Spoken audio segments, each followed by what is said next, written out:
आपकी कृष्ण भक्ति, आपकी श्री जी की भक्ति ये प्रबल हो रही है, इसके 3 प्रतीक मानिएगा, 3 इसके अनुभव कीजिएगा। सबसे पहला, यमुना जी के प्रति जल की भ्रांति ना हो करके साक्षात श्री जी की सहचरी हैं, ये भाव उत्पन्न हो जाए, समझ जाना श्री जी प्रसन्न है। यमुना जी के प्रति जल की भावना ना रहे, यमुना जी के प्रति श्री जी की ही सहचरी हैं, ये हमारी किशोरी जी की ही दासी हैं, हमारे ठाकुर जी की सहचरी हैं। यमुना जी के जल के प्रति जल की भ्रांति ना रहे, ब्रज के रज के प्रति रज की भ्रांति ना रहे। ये मिट्टी है, ये कण है, ये धूल है। जब तक आपको यमुना जी जल लग रही हैं और ब्रज के रज कण लग रहे हैं, धूल लग रहे हैं, तब तक ठाकुर जी खूब दूर हैं आपसे। और तीसरा, श्री गिरिराज जी के प्रति पर्वत की भावना नहीं, श्री गिरिराज जी के प्रति निष्ठुर पत्थर की भावना ना हो। ये 3 भावनाएं जिस दिन आपकी चैतन्य में परिवर्तित हो जाएंगी, श्री यमुना जी सहचरी स्वरूप, श्री रजरानी ठाकुर जी के ही अंग के, ये हम क्या कहते हैं पता, एक नया भाव आया महाराज जी कि हमारे श्री राधा रमन जी भी क्रीम पाउडर लगा में, काय को लगा में, बोले ब्रज की रज को लगा में। ये सबरे क्रीम पाउडर जो लगा में अपने मुंह पे, ठाकुर जी भी कम थोड़ी हमारे, बहु लगा में। यमुना जी में मिश्रित करके ब्रज रज जो है वो क्रीम बन जाए, सुबह को तिलक लगा में ठाकुर जी, केसर को तिलक लगा में ठाकुर जी, और जब गौरज उड़ उड़ करके ठाकुर जी के अंग पर लगे तो श्रीमद् भागवत में वर्णन इतना सुंदर दर्शन है। तम गो रजत छुरित कुंतल बद्ध वरह वन्य प्रसून रुचिरे क्षण चारुहासम वेणुम क्वणंत मनुगैर अनुगीत कीर्ति। ठाकुर जी को इतना सुख मिलता है जब ब्रजरज उड़ करके ठाकुर जी के अंग पर लगती है। तो सबसे पहले तो यमुना जी के प्रति आपकी जल की भावना खत्म होनी चाहिए, वो जल नहीं है। श्री किशोरी जी और ठाकुर जी दोनों जब निकुंज में लीला करते हैं तो श्रमित ठाकुर जी, श्रमित श्री जी के अंग से निकला हुआ प्रश्वेत ही श्री यमुना जी, वो सहचरी है ठाकुर जी की, उनके प्रति जल की भावना नहीं। दूसरा, रज के प्रति धूल की कण की भावना ये खत्म हो, और श्री गिरिराज जी के प्रति पर्वत की भावना, ये स्थूल एक पत्थर हैं ऐसी भावना खत्म हो। ये 3 आपकी भावनाएं जब चैतन्य हो जाएंगी, आप हमसे गारंटेड लिखवा लो, ये तीनों भावनाएं चैतन्य होते ही आपको शाम को साक्षात्कार हो जाएगा। साक्षात ठाकुर जी का दर्शन ना हो तो हमसे कहना, लगे तो हम भी हैं आपके साथ, पर ये बड़ी ऊंची भावना है। तलहटी गोवर्धन की रही, तलहटी गाओ गोवर्धन। गिरिराज जी की तलहटी में रहने को मतलब क्या है? नित प्रति मदन गोपाल लाल के, नित प्रति मदन गोपाल लाल के, चरण कमल चित रही, तलहटी गोवर्धन की रही। आचार्यों ने क्या आज्ञा की? सबसे पहली आज्ञा गोवर्धन की तलहटी में रहो। श्री गिरिराज जी एक काम करिएगा, जो लोग यहाँ 7 दिन तक का रहने का जिनका भाव बना है, हमारी कही एक बात, सबसे पहले तो गिरिराज जी को जहां ऐसी कोई गिरिराज जी को स्वरूप दिखे, जाकू आप अपने अंक में भर सको, साक्षात ठाकुर जी को रूप मान करके वाकू हृदय से लगा लिए। भैया पूरे भारत में केवल 2 ठाकुर जी ऐसे हैं जिनको हृदय से लगाने का अवसर सबको मिलता है। एक तो महाराष्ट्र में श्री पंडरीनाथ, श्री विठल भगवान, सबको गले लगाने का अवसर मिलता है, और दूसरे हमारे श्री गोवर्धन नाथ। भैया जितने भी मंदिर हैं सब जगह अपरस की सेवा है, पर सब मंदिरन को मंदिर तो ठाकुर श्री गोवर्धन नाथ है। जो लोग शिकायत कर रहे हैं कि हमको बिहारी जी दर्शन ना भय, मैं तो भैया एक और आपको युक्ति बताऊं, जन्माष्टमी पे इतनी भीड़ हो गए मंदिरन में जाना पामे, अक्षय तृतीया पे इतनी भीड़ हो गए मंदिरन में प्रवेश ना कर पामे, ऐसे ऐसे उत्सवन पे इतनी भीड़ वृंदावन में होवे, वास्तव में कहा करो गाड़ी उठाओ सीधे गोवर्धन आ जाओ, और यहाँ श्री गिरिराज जी को ही श्रृंगार करो और श्रृंगार करके भोग पधराओ, उन्हीं को अपने हृदय से लगा लो। क्या ये साक्षात ठाकुर जी नहीं है? साक्षात ठाकुर जी। तो सबसे पहली आज्ञा कहां रहो? बोले तलहटी गोवर्धन की रहिए। फिर दूसरी आज्ञा देखो, तन पुलकित ब्रज रज में लोटत, तन पुलकित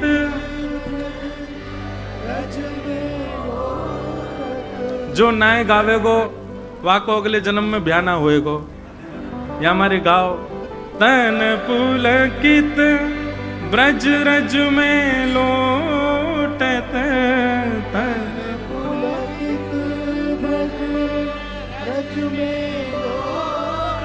देखो महाराज जी ब्याह को भय समन को ब्याह करनो यही हमारे गा रहे। श्री गोविंद कुंड में नहीं है तलहटी, गोविंद कुंड में नहीं। सबसे पहले तो गिरिराज जी में रहो, और दूसरी आज्ञा तन पुलकित ब्रज रज में लोटत।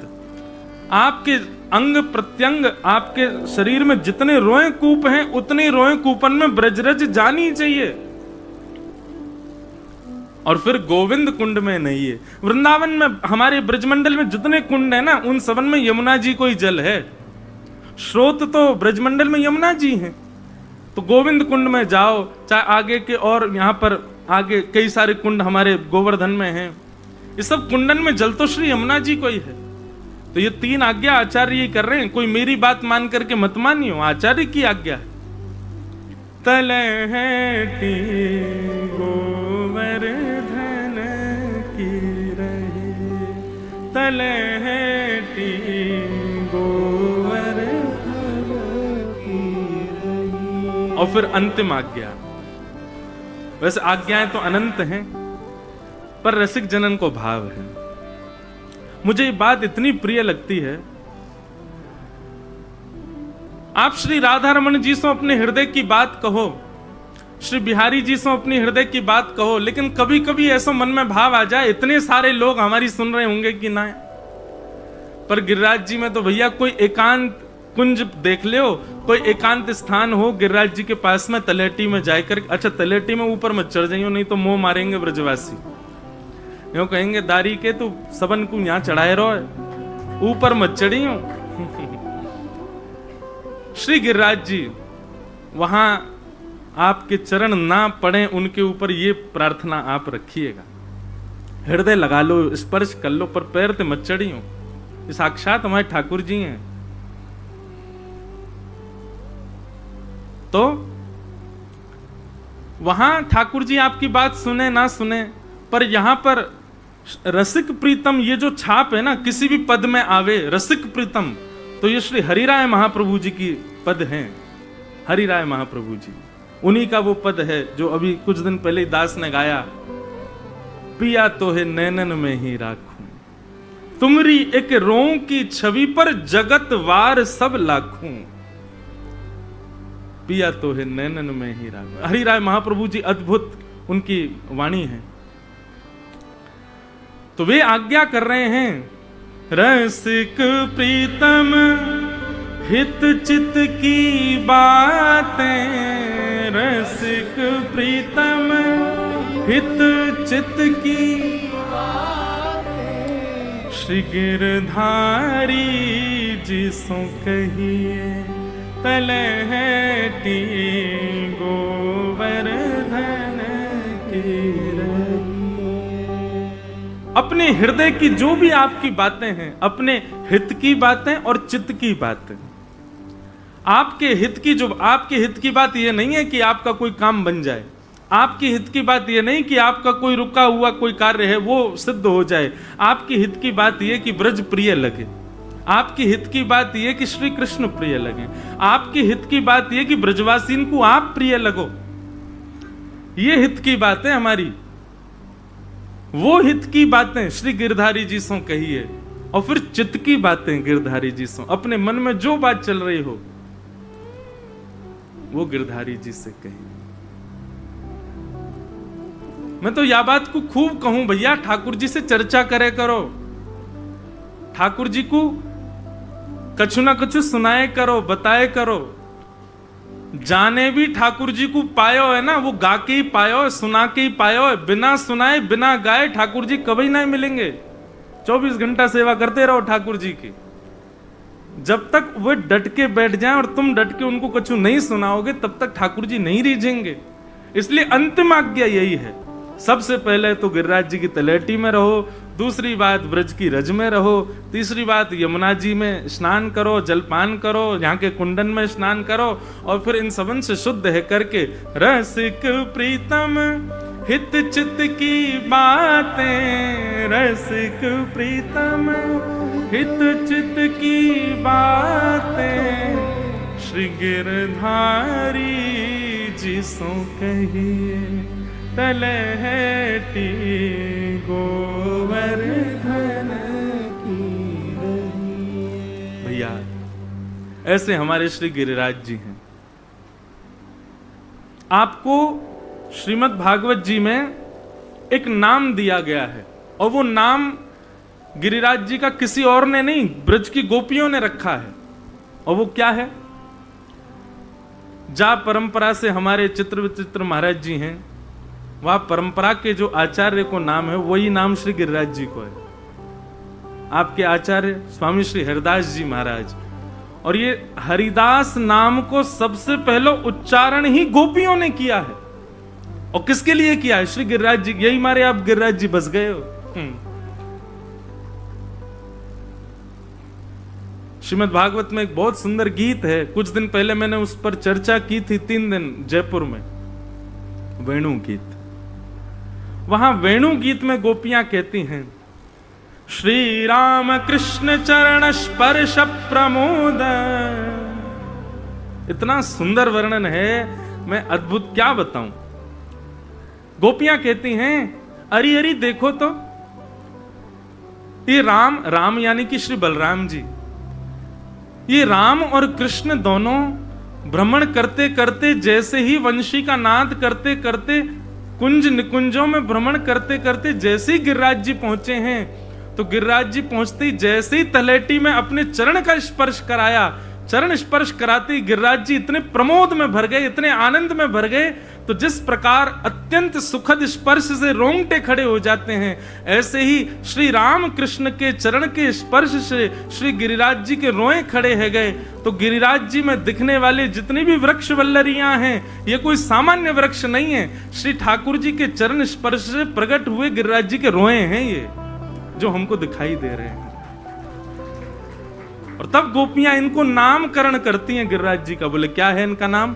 बोले श्री हरिदास वर्य, हरिदास वर्य। पहले तो हरिदास कहा, तब दूसरी गोपी बोली हरिदास तो सब हैं, ये कौन है? बोले हरिदास वर्य। हरिदास वर्य के 2 अर्थ होते हैं। एक अर्थ तो हरिदासों में अग्रगण्य, हम सब हरिदास, और हमारे आगे हमारे स्वामी मॉनिटर, या ऐसा कहो हमारे निर्देशक कौन है? श्री गिरिराज जी। तो पहला अर्थ हरिदास वर्य का, हरिदासों में जो श्रेष्ठ हैं वो हरिदास वर्य। और दूसरा अर्थ हरिदास वर्य का क्या है? जो हरिदासों को हरिदास बनना सिखावे, वो श्री गिरिराज जी। मैंने कितनी कथाओं में निवेदन किया, और आज तो मैं खुल के निवेदन करूं, अब 7 दिन तक वो निवेदन ही करना है। भैया यदि वास्तव में जीवन में हरिदासत्व चाहते हो तो सबसे पहले गिरिराज जी की शरण ग्रहण करो। श्री गिरिराज जी की कृपा के बिना आप श्री ठाकुर जी और श्री जी के दास नहीं बन पाओगे। क्यों? मान रहित करते हैं श्री गिरिराज जी। कोई कितना बड़ा व्यक्ति आ जाए, गिरिराज जी की परिक्रमा लगाओ, चाहे लेट के लगाओ, चाहे चल के लगाओ, कैसे भी लगाओ, गिरिराज जी की परिक्रमा पूर्ण होते होते उसका मान नष्ट हो जाएगा। और मान नष्ट होने का प्रमाण क्या है? वो रोने लगेगा, हे गिरिराज बाबा जल्दी पूरी कराओ। अब कितनी और रह गई है, नेक और रहेगी बस बस। और मैं तो बहुत बड़ो आनंद ले चुका हूं यहाँ पे। 6 महीना में दंडवती पूरी करी मैंने, वो तो सबन ने पता है कैसे करी मैंने। वैसे लगे तो मुझे 16 दिना है, पर 10 दिना, फिर वाके बाद 6 महीना बाद फिर 6 दिन और, तो 16 दिना में पूरी भई दंडवती। श्री गिरिराज जी मान रहित करते हैं। नहीं तो आप देख लीजिएगा किसी माननीय व्यक्ति को, जिसको अपने शरीर का, स्वरूप का, ऐश्वर्य का, यश का, किसी भी रूप का मान हो, उसको गिरिराज जी लेके आओ, परिक्रमा लगवाओ। आधी परिक्रमा बाद ही नहीं महाराज बोल जाए, या तो छोड़ के चलो ही जाएगो, और पूरी करेगो तो फिर रोल लगेगो, हे गिरिराज बाबा कृपा करो, तुम्हारी शरण आए हैं, हे गोवर्धन नाथ, बस अब बचा लो। और अंतिम में जब 2-3 किलोमीटर रह जाते हैं, पूरी 20 किलोमीटर भारी ना पड़े, लेकिन विश्राम के जो 2-3 किलोमीटर, भैया कितनी दूर हो, बस ये आ गया, बस ये यहीं तो है। हम दंडवती लगाते तो दंडवती में हमारे एक पंडित जी हैं, वो यहीं घूम रहे होंगे, अच्छा वो बैठे, ये जतिपुरा के ही हैं। तो ये महाराज जी रहते बाइक पे, तो हम लोग रोज सोचते आज वहां तक लगाएंगे, और ये बात हमने निश्चित जानी कि आप जहां तक सोच लोगे वहां तक लगानी, वहां तक पहुंच ही नहीं पाओगे।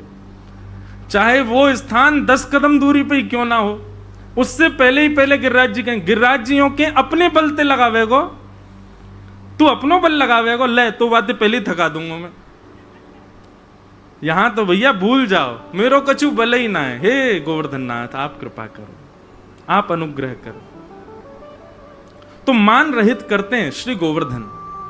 और गोवर्धन का मतलब क्या है? गो यानी इंद्रियां, हमारे शरीर में जितनी इंद्रियां हैं उन सबको गो कहते हैं। उनका जो कृष्ण भक्ति में वर्धन करते हैं वो श्री गोवर्धन, ऐसे श्री गोवर्धन नाथ। तो उनकी शरण में हम लोग आए हैं, उनकी शरण में हम आप सब लोग बैठे हैं, ये हमारा परम सौभाग्य है। महाराज जी आज एक बात आई मन में, श्रीमद् भागवत की सबसे पहली कथा कहां हुई? तो आज तक हम एक ही स्थान का नाम कहते आए हैं। कई लोग नैमिषारण्य का नाम कहते हैं, कई लोग सुक्ताल का नाम कहते हैं, कई लोग हरिद्वार ऋषिकेश का नाम कहते हैं। परंतु इतनी बार ये कथा कही, आज ही मन में आया भागवत जी की सबसे पहली कथा श्री गोवर्धन में हुई, श्री गिरिराज जी में हुई। अब कैसे हुई ये प्रमाण सुनो। श्रीमद् भागवत के 2 महात्म हैं। एक महात्म तो हम सप्ताह में कहते ही हैं, पद्म पुराणोक्त महात्म, जहां पर धुंधुकारी की कथा आती है, जहां पर भक्ति ज्ञान वैराग्य की कथा आती है। श्रीमद् भागवत जी का दूसरा महात्म स्कंद पुराण में है, जहां पर ब्रज का वर्णन किया गया, ब्रज के भाव बताए गए। उस कथा में एक विषय आता है, बहुत ध्यान से सुनिएगा। भगवान के स्वधाम गमन के बाद भगवान के परपौत्र ब्रजनाभ वृंदावन आए। सबको पता है ये बात। ब्रज ठाकुर जी के प्रस्थान के बाद ब्रज जो था, वहां से सब गोप गोपियां भी सब चले गए थे, यहां कोई नहीं था। ब्रजनाभ को भगवान की आज्ञा थी कि तुम हमारी पत्नियों को लेकर के जाओ, वृंदावन रहो। 16,100 पटरानियों को लेकर के ब्रजनाभ वृंदावन आए। तो जब वृंदावन आए तो वृंदावन में कोई था ही नहीं, केवल और केवल ब्रजा, ये लता गुल्म पत्र पुष्प, बस और कुछ नहीं। ब्रजनाभ और उनकी सब माताओं ने आकर के महल आदियों को व्यवस्थित किया। ब्रजनाभ सोचने लगे क्या करें। तब ब्रजनाभ ने इंद्रप्रस्थ यानी कि दिल्ली, वहां राजा कौन है? परीक्षित, जो कि भागवत के श्रोता हैं। परीक्षित जी को बुलाया। वो पांडवों के परपौत्र हैं, ये भगवान कृष्ण के परपौत्र, दोनों मित्र हैं। तो परीक्षित जी को बुला करके कहा कि परीक्षित आप बताओ क्या करें, यहां तो कोई है ही नहीं। भगवान ने आज्ञा की ब्रज में जाके रहो। तो बोले एक काम करो, अब यहां कोई प्रजा तो नहीं है, लेकिन तुम्हारे परदादा श्री कृष्ण की जन्मभूमि है, इसका जीर्णोद्धार करो, यहाँ रहते हुए इसको पुनर्निर्माण करवाओ, इसको ये सब अब व्यवस्थित कर जाओ, ताकि आगामी लोगों के लिए दर्शन का क्षेत्र बन जाएगा। तब परीक्षित और वज्रनाभ भ्रमण करते करते यमुना के तट पर पहुंचे। वहां उनको सांडिल्य मुनि मिले, भगवान के कुल पुरोहित। सांडिल्य मुनि से जाकर के उन्होंने आज्ञा ली। बहुत ध्यान से सुनिएगा। तब सांडिल्य मुनि ने उनको ब्रज का पूरा नक्शा बना करके दिया कि ये ब्रज है, ये यमुना जी हैं, यहां पर ये वन है, यहां पर ये वन है, यहां पर ये है, यहां पर ये है। तब वज्रनाभ, यहां पर स्पष्ट वर्णन है, वज्रनाभ जी ने आज्ञा ली, मैं सबसे पहले किस स्थान से प्रारंभ करूं। तब सांडिल्य मुनि ने आज्ञा करते हुए कहा, तुम सबसे पहले श्री गोवर्धन का जीर्णोद्धार करो। तो ब्रज में सबसे पहले कलिकाल में जिस स्थान को बसाया गया वो है श्री गोवर्धन। वज्रनाभ आए, आकर के गोवर्धन को व्यवस्थित किया। फिर धीरे धीरे उन्होंने आदि आदि स्थानों को व्यवस्थित किया। फिर वर्णन आता है कि उन्होंने ठाकुर जी की ही जन्मशिला से, जिस शिला पर भगवान का जन्म हुआ, ऐसा वर्णन आता है। वज्रनाभ जब कंस के महल में पहुंचे, पूरा खंडर था, लेकिन एक जगह से चंदन की सुगंधी आ रही थी।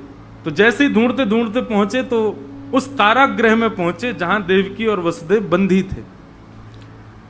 सब जगह काई लग गई थी, सब जगह बेल चढ़ी हुई है, सब जगह धूल लगी है, लेकिन एक शिला वो ऐसी लग रही है मानो अभी किसी ने पंचामृत अभिषेक किया हो। वे समझ गए कि ये वही शिला है जिस पर हमारे पितामह, हमारे परदादा श्री कृष्ण का प्रादुर्भाव हुआ, अत्यंत सुगंधित। तब उसी शिला से उन्होंने ठाकुर जी के कुछ विग्रहों का निर्माण किया, जिसमें श्री गोविंद देव प्रभु, श्री गोपीनाथ जी और श्री मदन मोहन जी, ये तीन ठाकुर विराजमान हुए। वैसे वर्णन तो आता है कि आप लोग जब कृष्ण जन्मभूमि दर्शन करने जाएंगे तो जन्मभूमि के पास में श्री केशव देव जी का मंदिर है। वो केशव देव जी भी वज्रनाभ के द्वारा विराजमान किए गए। हमारे ब्रज का एक बड़ा पुराना कीर्तन, उसमें वर्णन भी आता है, जय जय राधे कृष्ण राधे गोविंद, केशव जी कल्याण गिरधरण छबीले लाल, केशव जी कल्याण गिरधरण छबीले लाल, मदन मोहन श्री वृंदावन चंद, मदन मोहन श्री वृंदावन चंद, जय जय राधे कृष्ण राधे गोविंद। तो मदन मोहन जी, गोपीनाथ जी और श्री गोविंद देव जी, ये तीन स्वरूप भी बनवाए। फिर थोड़ा समय व्यतीत हो गया, तीनों भूमिगत हो गए। फिर रूप गोस्वामी, सनातन गोस्वामी और मधु पंडित, ये तीनों आकर के भजन किए और इन तीनों ने इन तीनों स्वरूपों को पुनर्प्रकट किया वृंदावन में। हम लोग सप्तनिधि के पद में गाते हैं। तो जीर्णोद्धार होने लगा ब्रजमंडल का। तब कृष्ण पटरानियां यमुना जी की खोज करने निकली कि हमें पता है कि हमारी अष्ट बड़ी जो रानियां हैं, 16,001 से पूर्व जो 8 महारानी, उनमें एक यमुना जी, वो तो ब्रज में सदा रहती हैं। तो ढूंढते ढूंढते जब वे यमुना के तट पर पहुंची और श्री यमुना जी को प्रसन्न मुद्रा में बहते हुए जब उन्होंने देखा तो उनको शोक भी हुआ और प्रसन्नता भी हुई। तो प्रसन्नता क्यों हुई कि देखो हमारी बड़ी बहन मिल गई, लेकिन शोक इस बात का कि देखो हमको तो कृष्ण का इतना विरह है और ये बड़ी प्रसन्नता में बह रही हैं। तो 16,100 रानियों ने यमुना जी से प्रार्थना की, आप इतनी प्रसन्न क्यों हो? आपको कृष्ण के जाने का विरह नहीं?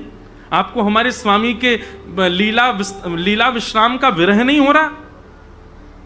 तुरंत श्री यमुना जी प्रकट हो गए और प्रकट होकर के बोले, विरह होना स्वाभाविक है, पर मुझे एक ऐसी पूंजी प्राप्त है जिससे मुझे विरह नहीं हो रहा है।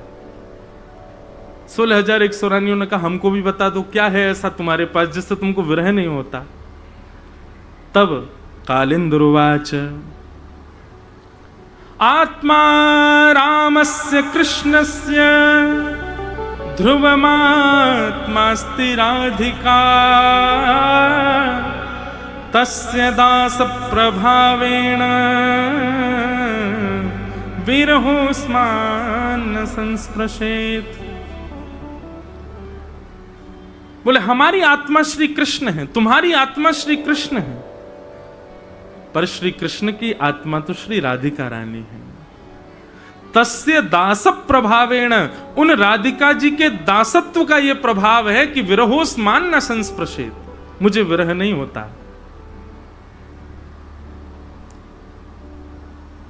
कृष्ण पटरानिया बोली उनके दासत्व में ऐसा क्या है?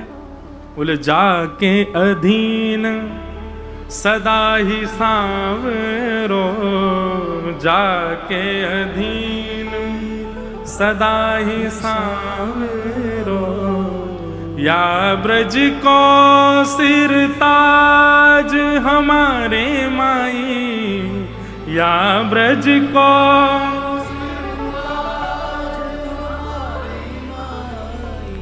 श्यामा जू को राज हमारे माई, श्यामा जू को जाके अधीन सदा ही सांवरो, या ब्रज को सिर ताज हमारे माई श्यामा जू को राज।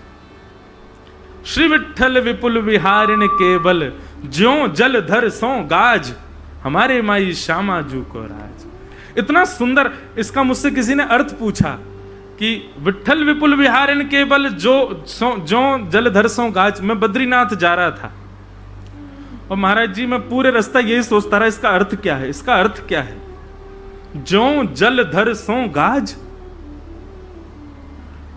और जब बद्रीनाथ पहुंचा ना तब भाव समझ में आया। श्री विठ्ठल विपुल विहारिण देव जी कह रहे हैं, बोले किशोरी जी की सामर्थ्य कैसी है, किशोरी जी के शरण में रहने वाले कितने निडर हो जाते हैं, किशोरी जी के शरणागत अनुगत्य में रहने वालों को किसी से भय नहीं होता, किस बात से निर्भीक रहते हैं। बोले जिस प्रकार वन का राजा होता है शेर, वो शेर धाड़े तो सारे जीव भाग जाते हैं, लेकिन काले काले बादल जब आकाश में गर्जना करते हैं तब शेर भी अपने गुफा में जाके बैठ जाता है। बोले भैया काम क्रोध लोभ मोह ईर्षा द्वेष अभिनिवेश अहंता ममता चिंता, ये हमारे जीवन रूपी जंगल के शेर हैं। जब काम धाड़ मारता है हम लोग डर जाते हैं, जब क्रोध धाड़ मारता है हम लोग भयभीत हो जाते हैं, लेकिन ये काम क्रोध लोभ मोह ये सारे शेर, इन पर जब हमारी श्री जी के पैरन की नूपुर की झनकार ये सुनाई देवे तो ये सबरे अपने बिलन में घुस जाएं। विठ्ठल विपुल विहारिण केवल जो जलधर सो गाज, जैसे जलधर गर्जना करता है, जलधर माने बादल, उसकी गर्जना सुन करके शेर भी अपने बिलों में, अपने उसको बिल थोड़ी होता क्या होता है उसका गुफा होती है लेकिन भैया किशोरी जी की कृपा जाके ऊपर है, वाके लिया तो शेर बिलन में ही घुस जाए अपने। जो जलधर सो गाज हमारे माई श्यामा जू को राज। ऐसी किशोरी जी, यमुना जी कहती हैं, बोले कि उन किशोरी जी की शरण में जाओ, उन किशोरी जी की शरण में चले जाओगे तुमको विरह नहीं होगा। क्यों? बोले जाके अधीन सदा ही सांवरो, हम जिस श्री कृष्ण के अधीन हैं वो कृष्ण उनके अधीन हैं। तो सीधे तुम नीचे सीधी बात कहूं तो कोई अन्यथा ना ली जाए, ब्रज में ही हैं भैया, पिए पियन के चक्कर में मत पड़ो, सीधे प्रधानमंत्री तो ये संबंध बनाओ। ठाकुर जी तो किशोरी जी के पिए हैं हम उनके पिए ज्यादा भाव खाते हैं, जो सेक्रेटरी होता है वो ज्यादा भाव खाता है। भैया ने मिलवा दो, समय नहीं है अभी हमारे, चलो जाओ, इतने फोन आते हैं तुम्हारे क्यों उठाए हम? ठाकुर जी पर इतने फोन जाते हैं। किशोरी जी फोन थोड़ी रखती होंगी, किशोरी तो पौड़ी रहे तो आनंद विराजी रहे, ये ठाकुर जी ही रुकावट बन जाते हैं कई बार।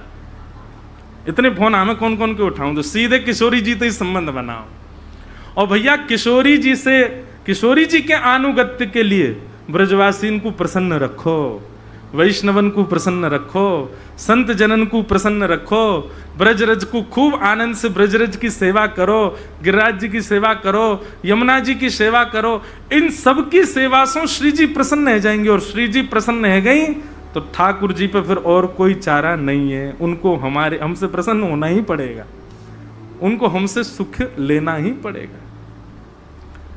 तो श्री यमुना जी कहती हैं कि जाओ, किशोरी जी की शरण में जाओ। पर जैसे ही कृष्ण पटरानियां किशोरी जी की शरण लेने लगी, तुरंत यमुना जी कहती अभी रुको, एक काम तुमको करना है। क्या? किशोरी जी की सेवा में कहीं अपराध ना बन जाए, उसके पहले एक बार भागवत की कथा सुनो। तो कृष्ण पटरानियां कहती हमको कौन सुनाएगा कथा?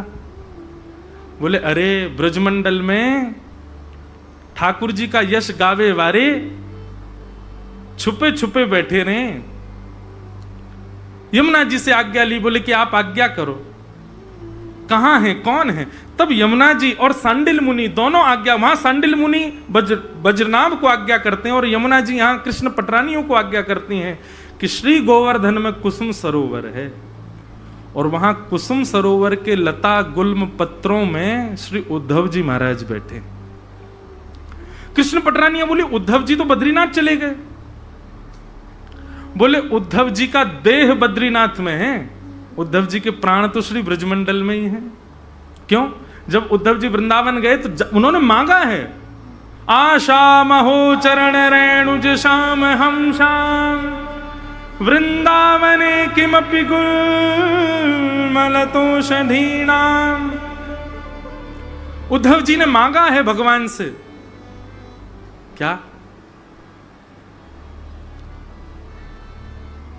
हे विधाता, यदि तुम मेरी भक्ति से, मेरे भाव से, मेरे ज्ञान से, मेरे वैराग्य से, मेरे किसी भी उपाय से थोड़े भी प्रसन्न हो, तो उस थोड़ी प्रसन्नता का एक फल मुझको दे दो। क्या? कि मुझे वृंदावन वास मिल जाए। और वृंदावन में कोई मुझे इंसान मत बनाइए। तो क्या बनना है वृंदावन में? बोले वृंदावने किमपि गुलमलतौषधीनाम, वृंदावन में कोई छोटा सा पौधा बनाओ, बड़ा वृक्ष भी नहीं कहा है, छोटा पौधा बना दो। क्यों? बोले जब जब ब्यार चलेगी, जब जब हवा चलेगी, इन ब्रजवासीन की चरण रज उड़ उड़ करके मुंह को सुनाई देगी, वही में मेरो सुख रहेगो। ये वरदान मुझे चाहिए।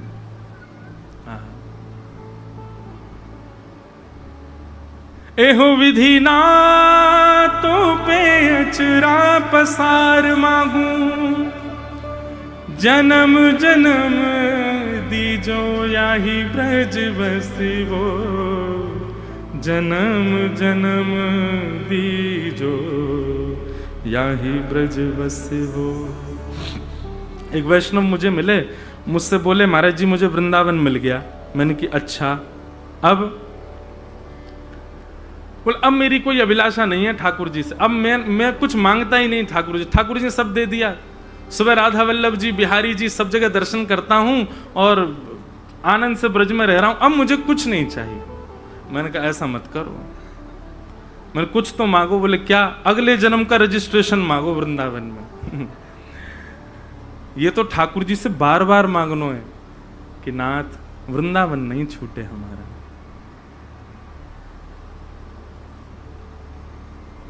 एक भाव श्री गिरधर लाल जी ने लिखवाया, बहुत सुंदर। राधिका रानी जी, कहाँ मांगनो है? किशोरी जी से। राधिका रानी जी, वृषभानु दुलारी जी, राधिका रानी जी, वृषभानु दुलारी जी, राधिका रानी जी, वृषभानु दुलारी जी, राधिका रानी जी, वृषभानु दुलारी जी।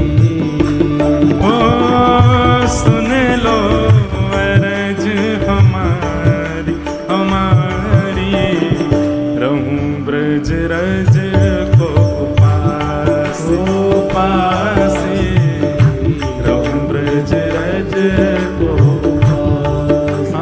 पास, रहूं ब्रज रज को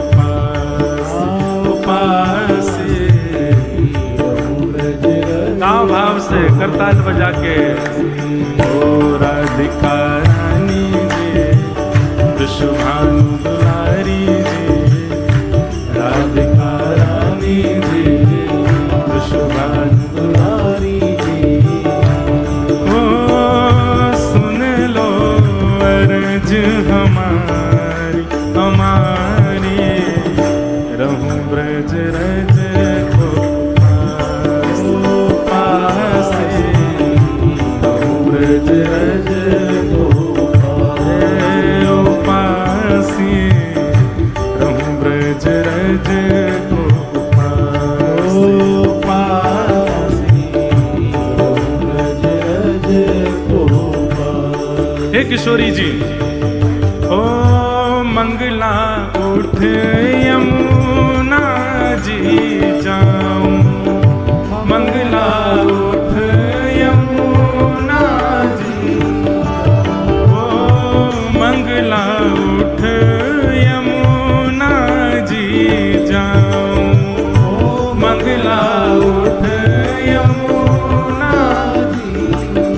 प्यारे राधा वल्लभ के दर्शन पाऊं, प्यारे राधा वल्लभ के दर्शन पाऊं, प्यारे राधा वल्लभ के दर्शन पाऊं, राधा वल्लभ के दर्शन पाऊं। कीरत सुत प्यारी जी, बरसाने वारी जी, कीरत सुत प्यारी जी, बरसाने वारी जी। ओ सुन लो अर्ज हमारी हमारी, रहूं ब्रज रज को पास, रहूं ब्रज रज को पास, रहूं ब्रज रज को पास, रहूं ब्रज रज। बोलो वृषभानु दुलारी की।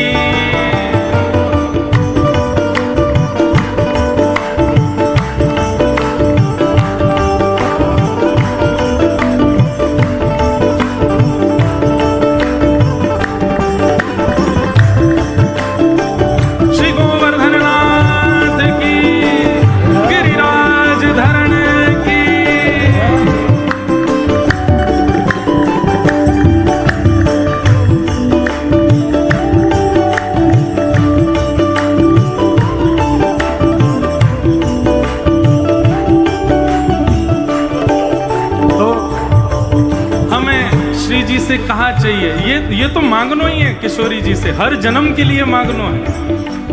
मंगला उठें, यमुना जी में स्नान करें और श्री राधा वल्लभ के दर्शन। मंगला है गई, अब वाक्य बाद दोपहर के राजभोग में क्या जाएं? राजभोग कहाँ पावें? ब्रजवासिन के मधुकर पाऊं, ब्रजवासिन के मधुकर पाऊं। अच्छा एक बात, कई लोग हमारे घर हमें मिलवे और वो कहे महाराज जी आपने कही कि ब्रजवासिन की मधुकरी, हमें मधुकरी दे दो।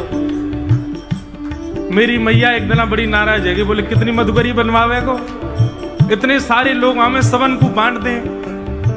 तो मेरे मन में एक बात आई, आप जानकार व्यक्ति से मांगोगे तो फिर वो मधुकरी नहीं है, मधुकरी तो अपरिचित ब्रजवासी से मांगो, जो आपके जान पहचान को नहीं है। वहां के घर पहुंच जाओ, जो तुम्हें देख के चौंक जाए और तुम वह देख के चौंक जाओ। तुम्हें देख के कहा है भैया कहां ते आए हो? फलानी जगह ते आए। अच्छा का काम है? नेक मधुकरी। आपके घर में जो बनो हो मुख नेक दे दो। ब्रजवासी मना नहीं करेगा, ये बात तो निश्चित है। और मधुकरी आपको मैं सत्य बता रहा हूं, ये बात कोई साधारण नहीं है। हमारे बाबा से पूछो, दीदी भी जाने, सब रसिक जन जाने, ब्रजमंडल में कोई भी रसिक वो ठाकुर जी के लिए 56 भोग बनावेगो, लेकिन स्वयं की पावे की बारी आवेगी तो कोई ब्रज के घर की मधुकरी ही पावेगो, कोई ब्रजवासी के घर कोई बनो पावेगो। आप 1008 नाम जप कर लो, वहां से जो फल मिलेगा ना वो मधुकरी के एक टूक पावे से मिल जाएगा। इसलिए कोई अपरिचित ब्रजवासी हो, वाकई यहां से मधुकरी पाओ।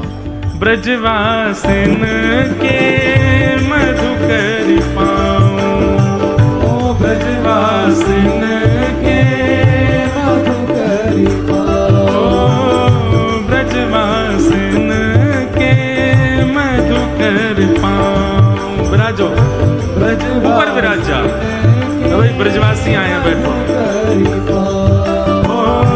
ब्रजवासिन के मधुकरी पाओ, ब्रजवासिन के।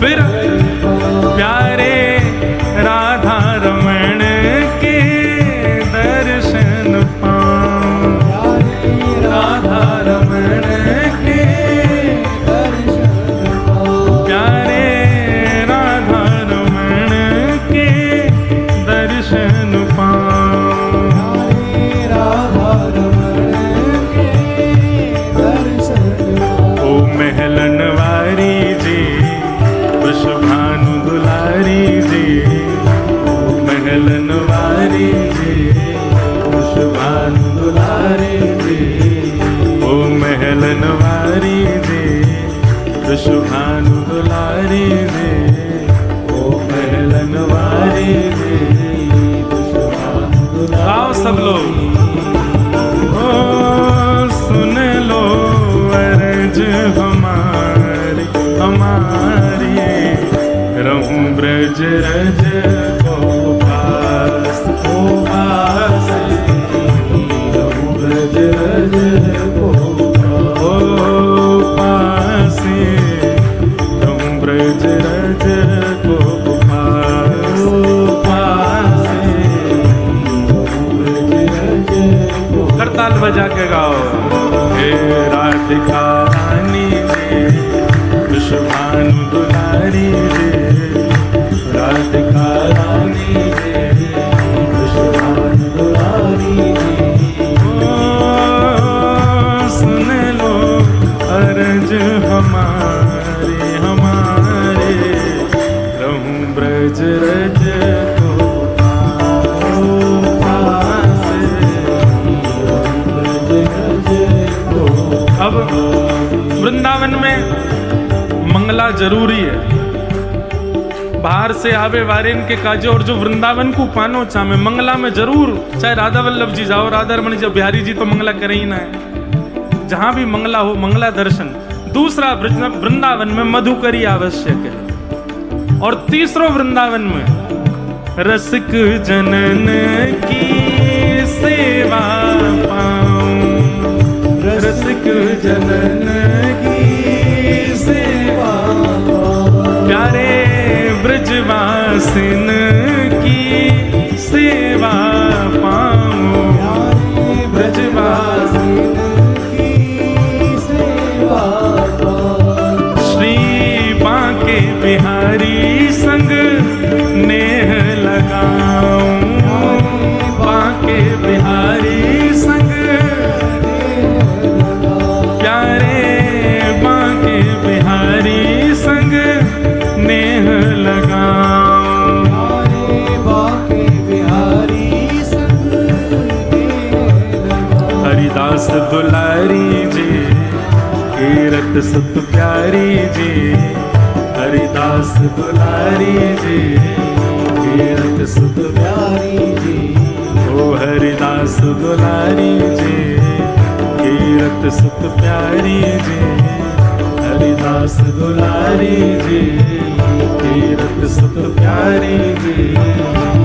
ओ सुन लो अर्ज हमारी हमारी, रहूं ब्रज रज को पास, ओ पास, रहूं ब्रज रज को पास, रहूं ब्रज रज को पास, ओ पास, रहूं ब्रज रज। बोल वृषभानु के जमाई की।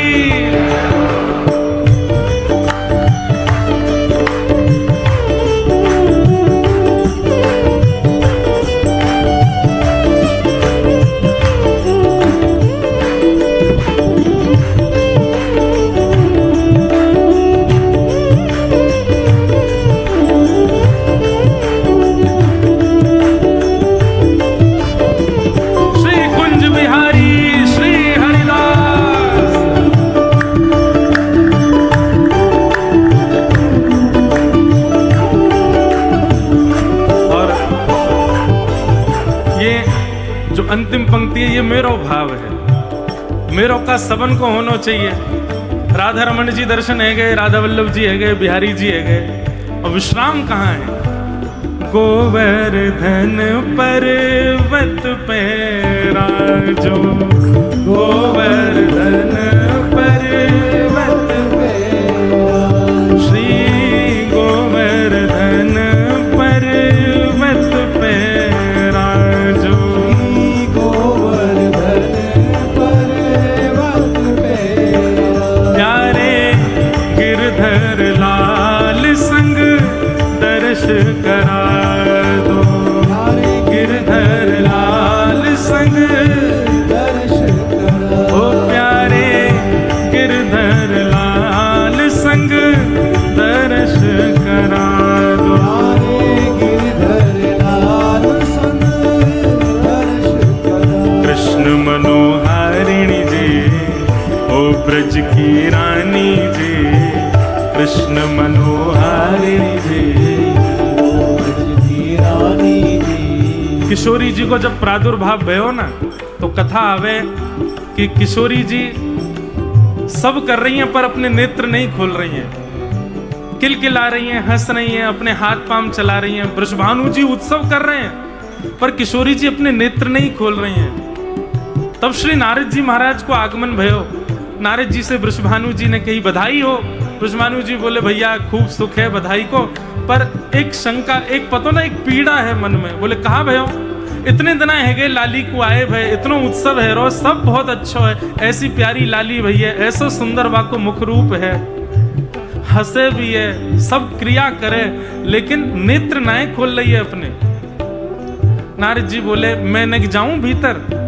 बोले हाँ जाओ, तुम बताइयो। वृषभानु जी बोले ठीक है, मैं बाहर ही खड़ा हूं। नारद जी भीतर गए। आहा, सुंदर स्वर्ण के पलना में श्री जी सोई हैं, पड़ी हैं, सुंदर रत्न जड़े भये हैं, ऐसा सुंदर मुखमंडल। महाराज नारद जी को मूर्छा आ गई, एक बार तो दो बार संभालो स्वयं को।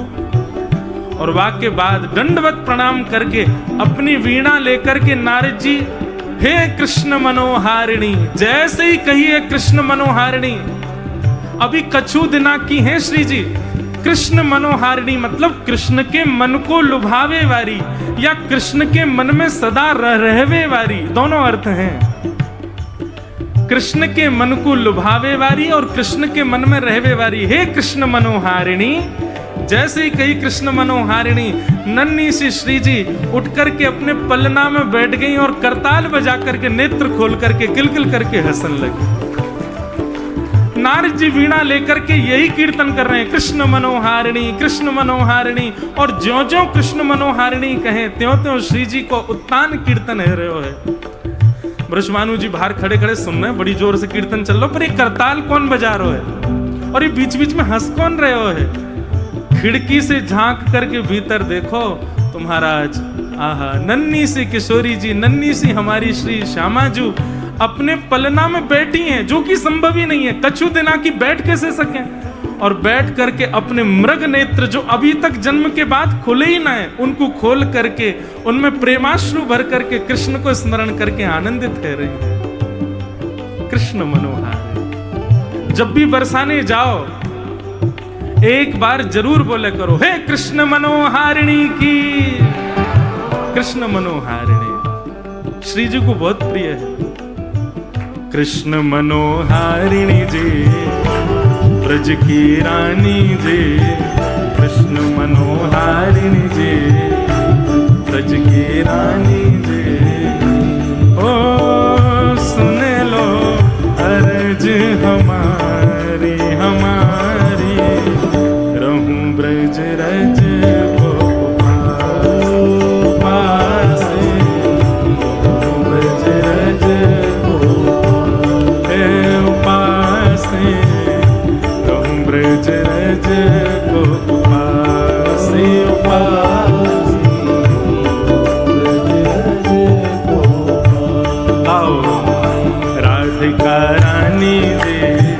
वृषभानु नारी रे, राधिका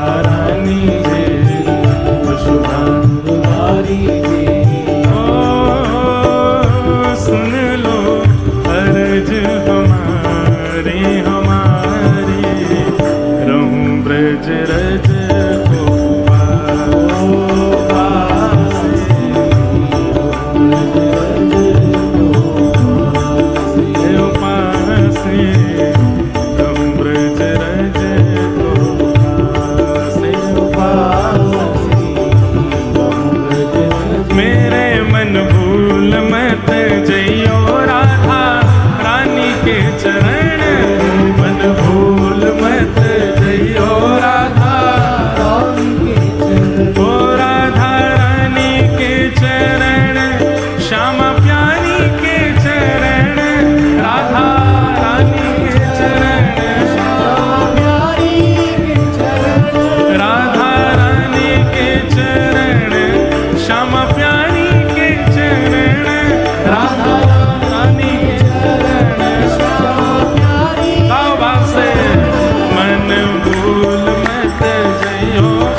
जान के हूँ थोड़ी तो है राखेगी शरण, प्रीत जान के हूँ थोड़ी तो है राखेगी शरण। मेरे मन भूल मत जइयो राधा रानी के चरण, मन भूल मत जइयो राधा रानी के चरण। ओ राधा रानी के चरण, महारानी के चरण, राधा रानी के चरण, महारानी के चरण।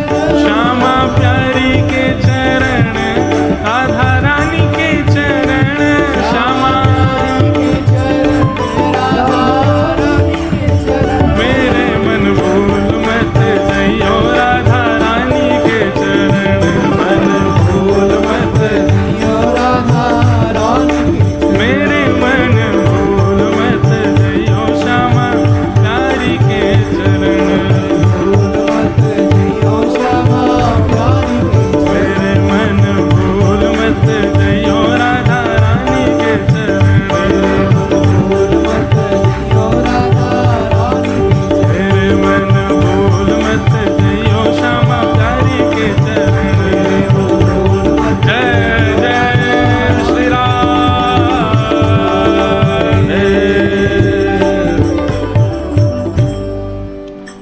तो ये भाव काय को गायो भैया ठाकुर जी से? अब तो ब्रज मिल को कहां मांगे? अरे ब्रज मिल को तो आगे भी ब्रज ही मांग लो। जन्म जन्म दीजो याही ब्रज बसे हो।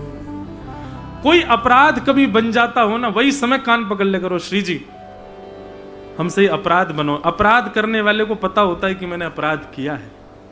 अपराध करते ही कान पकड़ लो, कोई के आगे नहीं, श्री जी के आगे पकड़ो और यूं कहीं कोई दंड दे दो, लेकिन ब्रज दोबारा ना मिले ये दंड मत दियो। हमें सब दंड स्वीकार है, पर ब्रज से दूर जाएं ये हमें स्वीकार नहीं। तो श्री उद्धव जी महाराज आप विराजते हैं कहां? कुसुम सरोवर। बाद में भरतपुर के राजा ने ये सुंदर बनवा दिया जो आज आप लोग देखते हैं, सुंदर कुटी बनी है आदि आदि। पर पहले सघन वन ही था और ये सरोवर था। ये आज का नहीं है, प्राचीन काल। तब सब कृष्ण पटरानियां, 16,108 रानियां, 16,100 रानियां और वज्रनाभ और परीक्षित जी महाराज, आप सब यहां आए कुसुम सरोवर में। और कुसुम सरोवर में आकर के लता गुल्म पत्रों के बीच बैठकर के ठाकुर जी का मधुर संकीर्तन किया। और उस संकीर्तन को सुनकर के श्री उद्धव जी महाराज प्रकट हो गए। बोलो श्री उद्धव जी महाराज की जय। हमने ऐसा रसिक जनों से सुना है, धर्म सम्राट स्वामी श्री करपात्री जी महाराज वे जब भी वृंदावन आते थे, कहीं जाएं चाहे नहीं जाएं, गोवर्धन आते थे और गोवर्धन में भी कुसुम सरोवर जाते और कुसुम सरोवर में जाकर के वृक्ष वल्लरी लता गुल्म पत्रों को हृदय से लगाते और मन में क्या भाव रखते, बताओ। परम ज्ञानी उद्धव यहां वृक्ष बन गया। कैसा प्रेम है ब्रजमंडल का। बृहस्पति का शिष्य है उद्धव, साधारण बात नहीं है। वृष्णि नाम प्रवरो मंत्री कृष्णस्य दैत सखा। भगवान जब अपनी विभूतियों का वर्णन करते हैं उसमें कहते हैं कि उद्धव कोई और नहीं है, ये मेरा ही स्वरूप है, मैं ही हूं उद्धव के रूप में। वृष्णि नाम प्रवरो मंत्री कृष्णस्य दैत सखा शिष्यो बृहस्पतिर साक्षात उद्धवो बुद्धि सत्तम। उद्धव कोई सामान्य व्यक्ति नहीं है। उद्धव के कारण देवताएं भी थर थर कांपते हैं। बृहस्पति का सबसे श्रेष्ठ शिष्य है उद्धव। परंतु एक बात कहें, भगवान के दो मित्रों की ज्यादा चर्चा होती है, एक तो अर्जुन और दूसरे उद्धव। पर यदि यह पूछा जाए कि ठाकुर जी को ज्यादा कौन प्रिय है, तो बाहर के लोग तो अर्जुन का ही नाम जानते हैं, परम ब्रजवासीन से पूछो ठाकुर जी को अति प्रिय तो श्री उद्धव है। क्यों? क्योंकि अर्जुन जो है वो ठाकुर जी का विद्यार्थी है, भगवान ने उसको पढ़ाया है। पर उद्धव जो हमारा है वो तो हमारी किशोरी जी का विद्यार्थी है। उद्धव गोपी संवाद जो भागवत जी में आता है, उसमें उद्धव को ज्ञान उपदेश कौन कर रहा है? कोई गोपी थोड़ी कर रही है, हमारी साक्षात ठाकुरानी श्री राधा रानी कर रही हैं। किशोरी जी का विद्यार्थी है उद्धव, इसीलिए ठाकुर जी को बहुत प्रिय है। और ये जो पूरी उद्धव गोपी संवाद है, इसमें बहुत बहुत वर्षों से कथाओं में उद्धव गोपी संवाद नहीं कहता, क्योंकि विरह का भाव है। और हमारे श्री हरिराम व्यास जी, वे भी विरह नहीं बोलते थे। उनका एक पद है, उसमें वो कहते हैं, भगत को का विरह सो काम, हमको विरह करना ही ना है। वो विरह की बातें भी कहीं होती तो भाग जाते थे वहां से। कोई ज्यादा ही विरह ऊंची टेर में विरह के पद गाता था तो हरिराम व्यास जी धूल उठा के फेंक देते उसकी ओर। बोले काय को गा रो है? बोले अरे विरह रो है, हमें ठाकुर जी की याद है। तो याद आ रही है तो अपने घर जाके रो। वृंदावन आ गए हो, वृंदावन आवे को मतलब है ठाकुर जी मिल गए, अब काय को विरह। सबके अपने अपने भाव हैं। हरिराम व्यास जी का ये भाव रहता था, ठाकुर जी के आगे विरह मत करो जात, इसलिए विरह के भाव गाए ही नहीं। हरिराम व्यास जी का एक भी विरह का पद नहीं है। तो श्री हरिराम व्यास जी का ये भाव था, उनको विरह नहीं होता। विरह होता तो था पर उसको प्रकट नहीं करते थे। प्रसन्न के पद ही गाते थे, आनंद के पद ही गाते थे श्री हरिराम व्यास जी। तो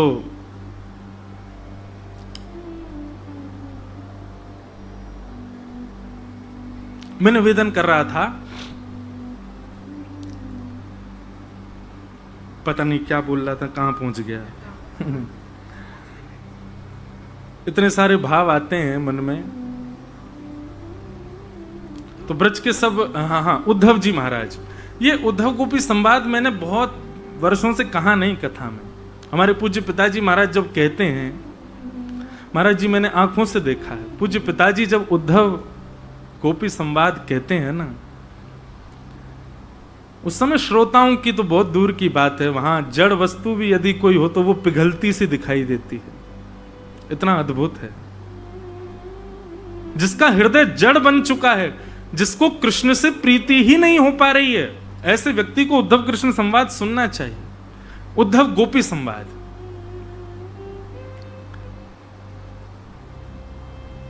प्रयास करूंगा, यदि इस बार भाव बना श्री गिरिराज जी की तलेटी में, श्री उद्धव जी और गोपियों का जो संवाद है, जैसा मूल भागवत में वर्णन है, किशोरी जी जो उद्धव को समझा रही हैं, और उद्धव के जो फिर प्रश्न हैं उन पर यदि चर्चा में कर पाया, गिरिराज जी जाने, मैं कभी सोच के बैठता ही नहीं मंच पर कि क्या बोलना है। ठाकुर जी जो बुलवा दें, यदि भाव रहा तो इस बार इस कथा में आचार्य चरणों की कृपा होगी, गिरिराज जी की कृपा होगी तो कहेंगे। तो भगवान ने मथुरा ब्रज से द्वारिका जाने का मन ही तब बनाया जब उद्धव वृंदावन से वापस आ गया। जो ब्रज को एक क्षण के लिए भी नहीं छोड़ सकते, ऐसे ठाकुर जी द्वारिका में कैसे बस गए जाकर के? क्योंकि ठाकुर जी ने उद्धव को वृंदावन भेज करके वृंदावन और संपूर्ण ब्रजमंडल को उद्धव में समाहित कर लिया। और ठाकुर जी ने उद्धव का हाथ पकड़ा और ठाकुर जी के मन में भाव आया, अब चलता फिरता ब्रज मेरे साथ है, अब मैं कहीं भी जा सकता हूं। जब उद्धव ट्रेंड हो गया, तैयार हो गया, किशोरी जी और ब्रज की गोपियों ने, ब्रजवासियों ने उद्धव को प्रेम का पाठ पढ़ा दिया। हमारे यहाँ ब्रजमंडल में उल्टा को उल्टा, जैसे कोई वस्तु उल्टी हो, अभी किताब उल्टी रख दो, ऐसे ब्रज में नहीं बोलते। ब्रज में बोलेंगे या औंधो धर दे, या औंधो कर दे, या औंधो धर दे, ऐसे बोलेंगे। औंधो, औंधो, ऊधो, यही है ब्रज की भाषा। नाम तो है उनका उद्धव, लेकिन जब ब्रजवासियों ने सुनी, कहा नाम भैया तेरो? बोले उद्धव। तो मधुमंगल सिंह नाम बोले उद्धव ना, ऊधो है, दारी को उल्टो ही है। ब्रजवासी समझ गए, बोले ऊधो है, ठाकुर जी ने भेजो, कन्हैया ने भेजो, सूधो करके भेजो यार। जहां में ज्ञानी ज्ञान भर रहा है, जाए प्रेम को अधिकारी बनाए करके भेजो। तो हमारे ब्रज में कह में ऊधो सूधो है, चलो सुन गोपिन के बोल, ज्ञान बजाई डुमडुमी, प्रेम बजायो ढोल। तो जैसे ही उद्धव ने अपना नाम बताया, ब्रजवासी समझ गए, बोले ऊधो, ओहो लाला ने ऊधो भेजो या सूधो करके भेजनो है। और ब्रजवासी ठाकुर जी से उद्धव जी कह के गए, शाम तक आ जाऊंगा, शाम तक। भगवान बोले कब आवेगो? बोले शाम को आ जाऊंगा। ठीक है उद्धव। ठाकुर जी गले लगे, रोने लगे, अरे आप रो क्यों रहे ठाकुर जी, मैं अभी आ जाऊंगा ना शाम तक। भगवान बोले ठीक है जा, सुन ये मेरो मोर पंख लगा के जाइयो, एले कारी कमरी ओढ़ के जा। उद्धव बोलो जी सब कहा है? बोले या के बिना जावेगो तो ब्रजवासी तेरी बात नहीं सुनेंगे, जा। उद्धव शाम तक का वचन दे करके गए, 6 महीना बाद लौट करके आए। और जैसे ही उद्धव आया, उद्धव की स्थिति देखते ही ठाकुर जी समझ गए कि अब चलता फिरता ब्रज मेरे सामने बैठा है, चलता फिरता वृंदावन मेरे सामने। क्यों? देहाभिमान शून्य हो गए उद्धव जी। 6 महीना हो गए, नहाए ही नहीं है, 6 महीना से केश काढ़े ही नहीं है। तन की स्थिति, नेत्रों की स्थिति, अंग की स्थिति ऐसी हो गई है कि कुछ भाव ही नहीं पड़ रहा है। यही तो ब्रज प्राप्त होने का असली अर्थ है।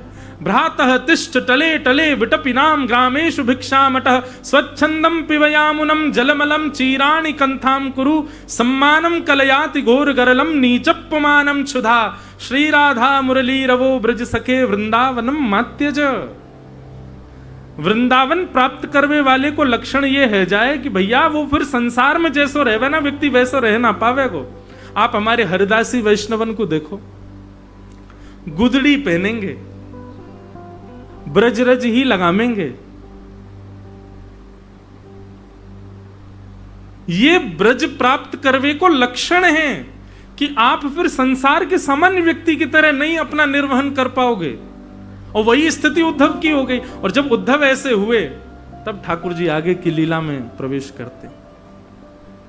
हाँ, अब द्वारिका चले जाएंगे। क्यों? क्योंकि ब्रज मेरे साथ है उद्धव के रूप में। तो वही उद्धव जी महाराज यहां लता गुल्म पत्रों में श्री कुसुम सरोवर में विराजमान। जब 16,100 राजकुमारियां और वज्रनाभ ने आकर के कीर्तन किया, परीक्षित जी ने कीर्तन किया, श्री उद्धव जी महाराज प्रकट हो गए। और प्रकट होकर के कुछ कहना नहीं पड़ा उनको कि आप कथा सुना दो, नहीं, उनकी स्थिति देख करके वे समझ गए कि ये निश्चित ही सत्संग श्रवण के लिए आए हैं। भागवत जी में वर्णन आता है कि जैसे उद्धव जी महाराज व्यासपीठ पर जाकर के बैठे तो सबसे ज्यादा व्याकुल स्थिति किसकी थी? परीक्षित की। परीक्षित की सबसे ज्यादा वेदना हो रही थी। क्यों? उसको बार बार ऐसा लग रहा था, अब मैं उनको सुनूंगा जिन्होंने मेरे प्राणों की रक्षा मेरे मां के गर्भ में जाके की। उत्तरा के गर्भ में जाके भगवान ने बचाया परीक्षित को। अब मैं उनकी लीला सुनूंगा, उनकी कथा सुनूंगा जिन्होंने मेरे मातृगर्भ में रक्षा की। उद्धव जी महाराज ने जब परीक्षित को देखा और उसको विरह आतुर देखा, इशारा करके बुलाया मंच पर, इधर आओ। उद्धव जी महाराज मंच पर पहुंचे, प्रणाम किया, बोले हम एक आज्ञा करें, मानोगे? आप आज्ञा सुनकर के आश्चर्यचकित हो जाओगे। उद्धव जी आज्ञा करते हैं, परीक्षित अभी इसी वक्त इस पंडाल को छोड़ करके तुम चले जाओ और इंद्रप्रस्थ में जाकर के अपना राज शासन संभालो। एक तो वैसे ही इतना विरह आतुर, इतना व्याकुल, इतना बेचैन, और उसको उद्धव जी आकर के कह रहे हैं कि तुम जाकर के अपना राजपाट संभालो। परीक्षित रोने लगे, बोले मेरे प्राण निकल जाएंगे, भगवान आप क्या आज्ञा कर रहे हैं मुझे? मैं कथा से वंचित क्यों? मैंने कोई अपराध किया? मुझसे कोई अपराध हो? आप मुझे क्यों दूर भेज रहे हैं? तब श्री उद्धव जी महाराज कहते हैं, परीक्षित कलयुग आ रहा है और कलयुग को यदि नहीं रोका गया तो ये एक कथा में तो तुम रहोगे, लेकिन जीवन में फिर कभी कथाएं कोई और नहीं सुन पाएगा, क्योंकि कलयुग को बांधना बहुत जरूरी है, कलयुग को रोकना बहुत जरूरी है। इसलिए इन सबको कथा सुनाई दे सके और कालांतर में भी कथाएं हो सके, हरि चर्चा हो सके, सत्संग हो सके, उसके लिए तुमको एक कथा का त्याग करना पड़ेगा। अभी इसी वक्त यहां से जाओ और कलयुग को रोक करके उसको बांधो। परीक्षित जी बोले, और मैं, मुझे कथा कब मिलेगी? मैं तो त्याग कर दूंगा इतने लोगों के लिए, मैं तो बांध दूंगा कलयुग को, लेकिन मुझे कथा का रस कब मिलेगा? तब उद्धव जी महाराज कहते हैं कि इन सब को कथा सुनाने के लिए तो कृष्ण का सखा आया है, पर तुमको कथा सुनाने के लिए तो स्वयं कृष्ण ही सुखदेव जी का रूप धारण करके आएंगे और तुमको कथा सुनाएंगे।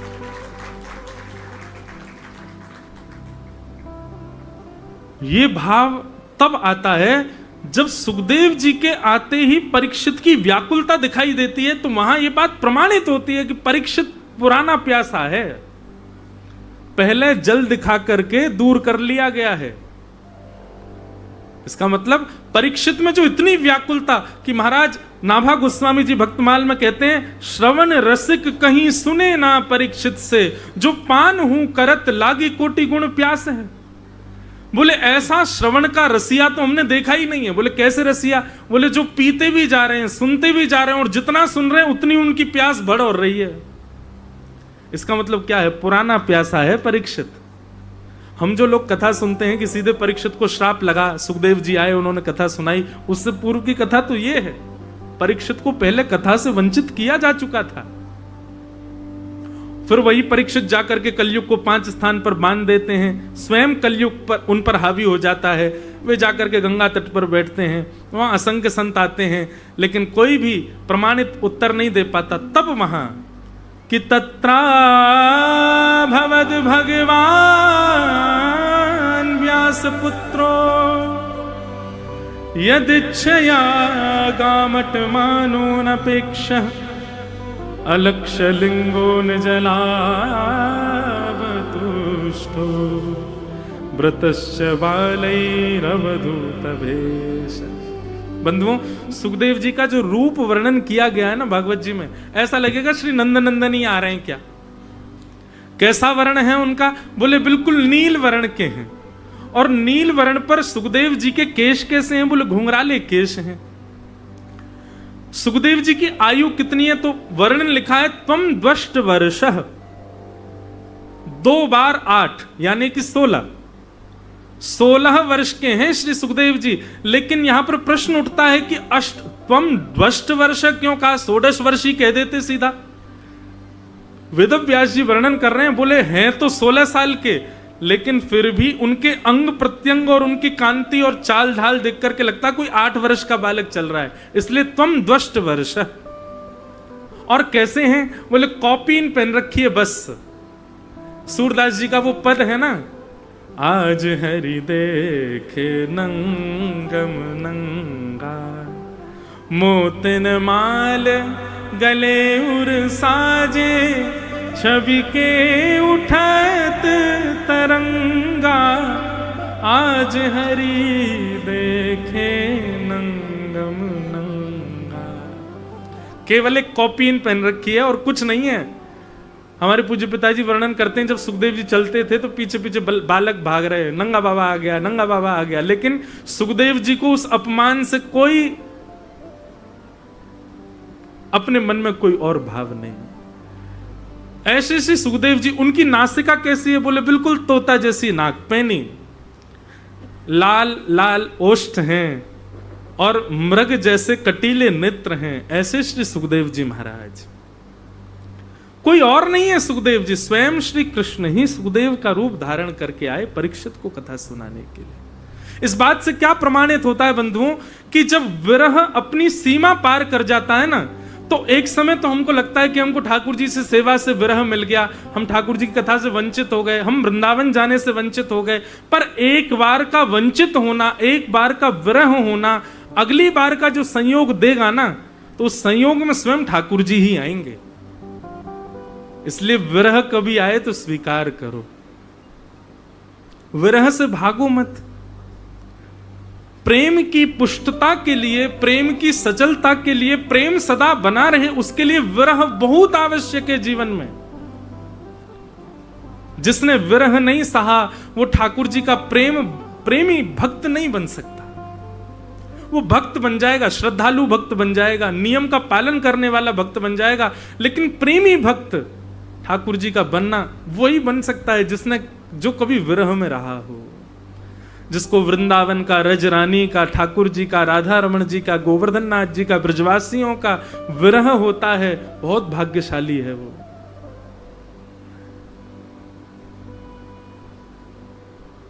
राधा रमण, राधा वल्लभ बिहारी जी की याद तो सबको आती है, पर किसी को रज की याद आ रही है ऐसा सुना नहीं।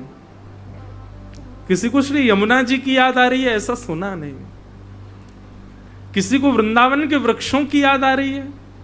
हरिराम व्यास जी कहते हैं, वृंदावन के रूख हमारे मात पिता गुरु बंधु। हरिराम व्यास जी इतने उच्च कोटि के ज्ञानी, पर वृंदावन में कैसे रहते थे? कभी भी पूछो हरिराम व्यास जी कहां, बोले कोई देखो लता पुत्र गलमों से लिपटे पड़े होंगे। दुनिया मंदिरों में पड़ी रहती थी, पर हरिराम व्यास जी कुंज निकुंजों में पड़े रहते। तभी तो गाया है, चरणन की रज पाऊं किशोरी तोरे, बैठी रहूं कुंजन के कोने, श्याम राधिका गाऊं किशोरी तोरे, चरणन की रज पाऊं।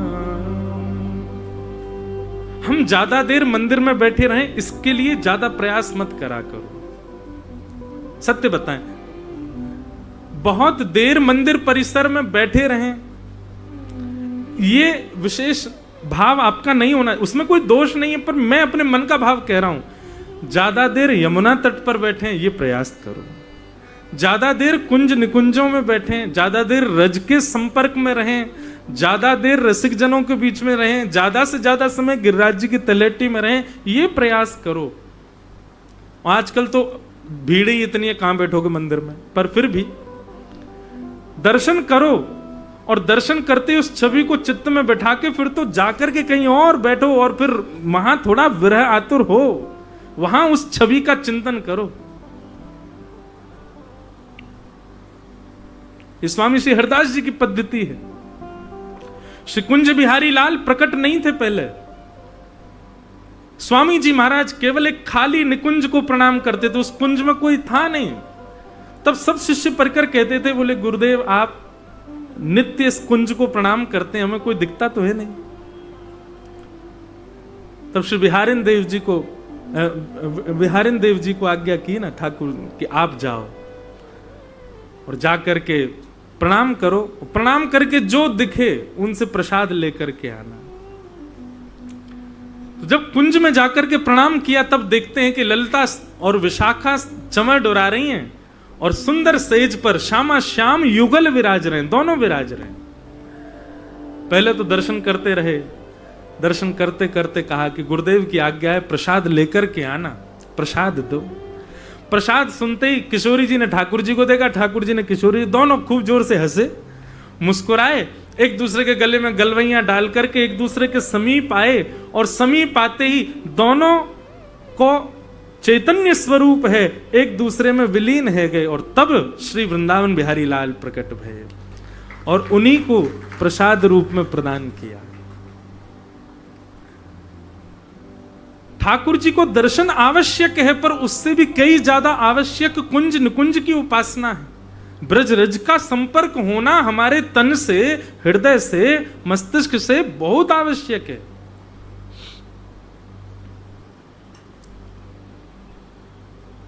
तो जिसके चित्त में, जिसके जीवन में विरह आया है, वही भगवत भक्ति, प्रेम लक्षणा भक्ति का उपासक बन सकता है। तो श्री सुखदेव जी महाराज के लिए परीक्षित महाराज के लिए एक बार का वियोग तो दिया गया कथा से, पर संयोग के रूप में श्री सुखदेव जी पधारे और उन्होंने जो कथा सुनाई वही कथा आज पूरा विश्व सुनता है।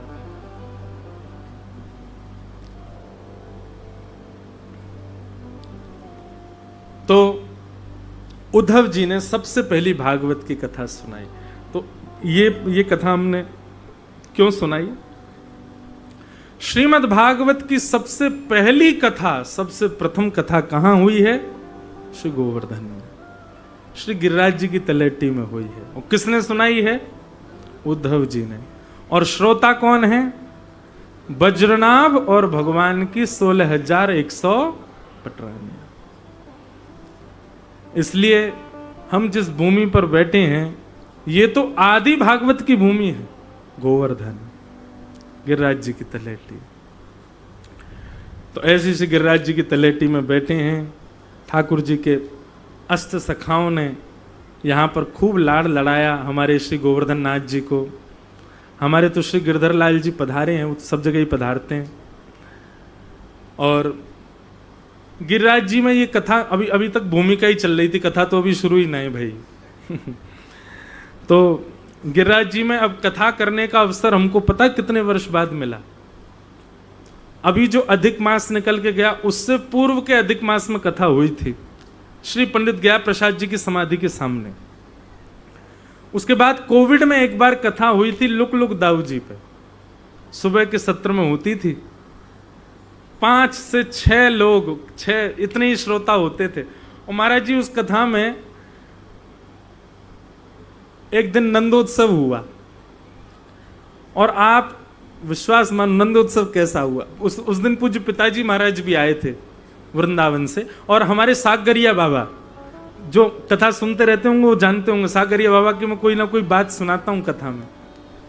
श्रीनाथ जी मंदिर की सागर की सेवा की उन्होंने, और भैया ठाकुर जी की सेवा कैसे करनी चाहिए ये सागरिया बाबा ने सिखाया दास को।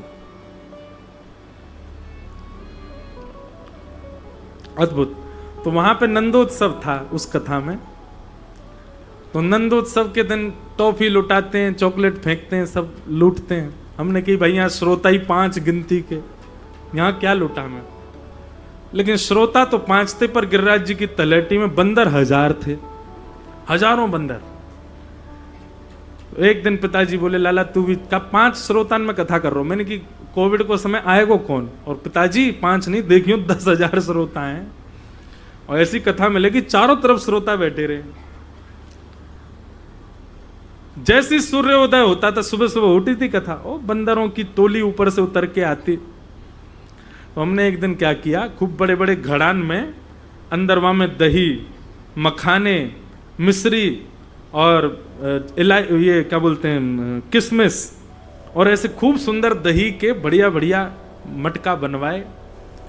और जैसे ही नंदोत्सव प्रारंभ भयो तो जो हमारी कथा स्थली थी उसके चारों तरफ वो मटका धर दिए। ओहो ऐसे बंदर ले ले के भागे, मटका एक नहीं फूटा, भीतर से जामे दोनों हाथन में भरे, पूरे मुंह सफेद पड़ गए, सबरे बंदर नहा गए दही में। तब लगो कि आज पहली बार जीवन में असली नंदोत्सव भयो है।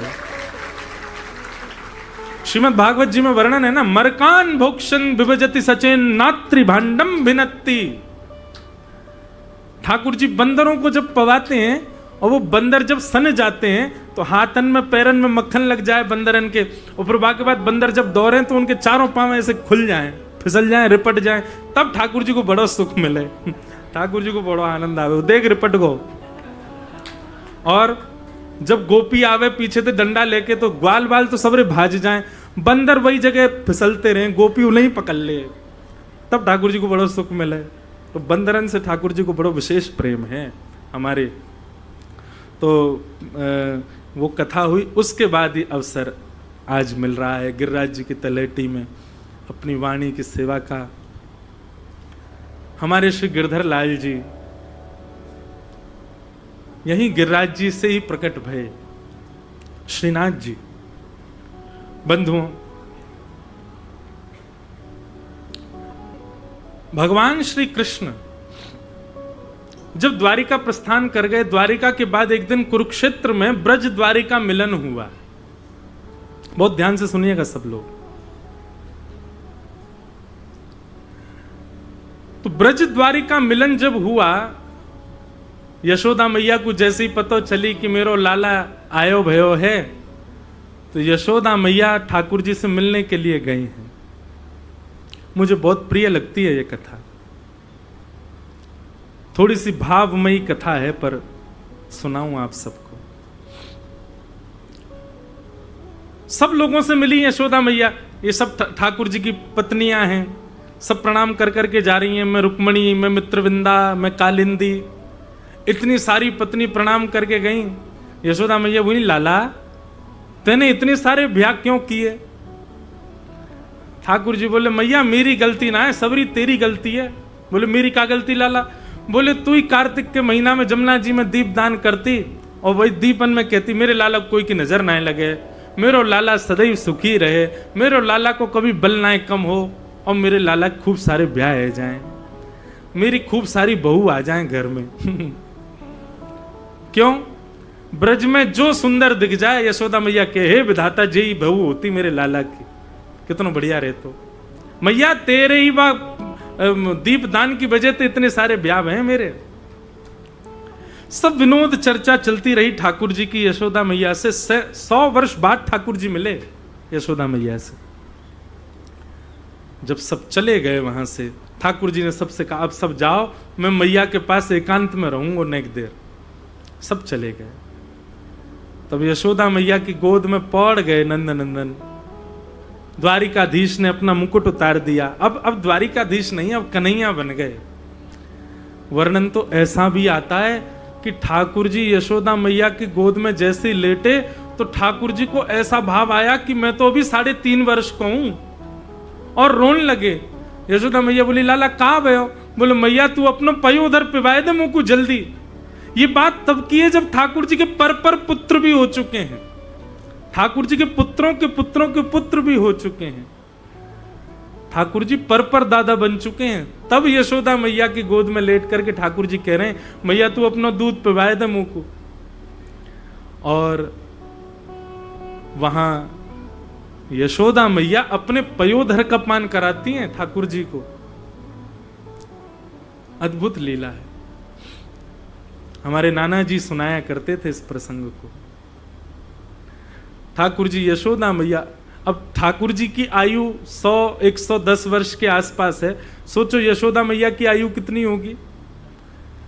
लेकिन प्रेम की कोई अवस्था नहीं।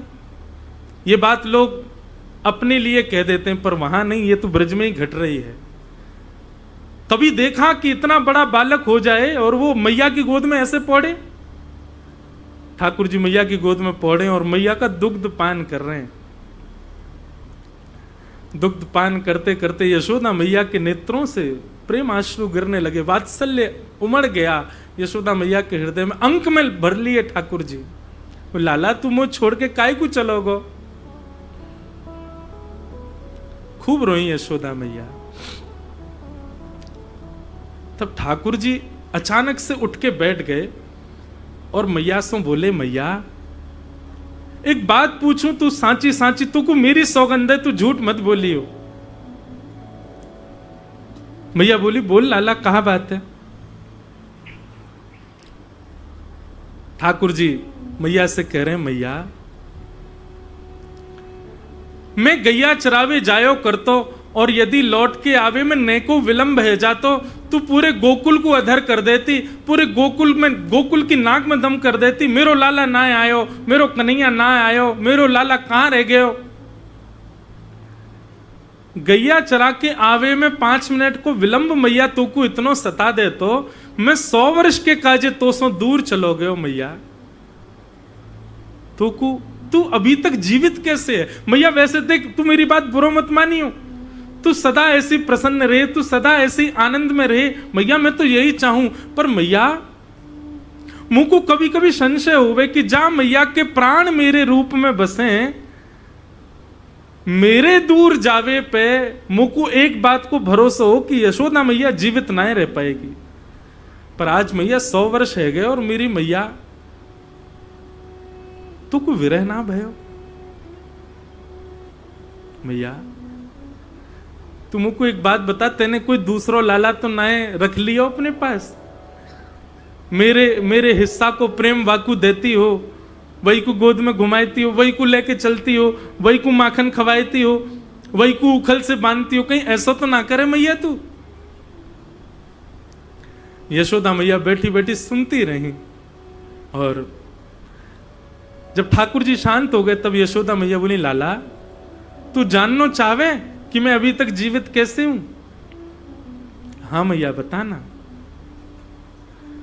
तब यशोदा मैया के बोले, लाला तैने जब अपने बाम हस्त की कन्नी उंगली के नख पर गिरिराज जी धारण किए ना, वह समय मैं इतनी व्याकुल है गई कि 7 दिन 7 रात्रि तक अपलक नेत्रन से तेरे वह रूप को देखती रही।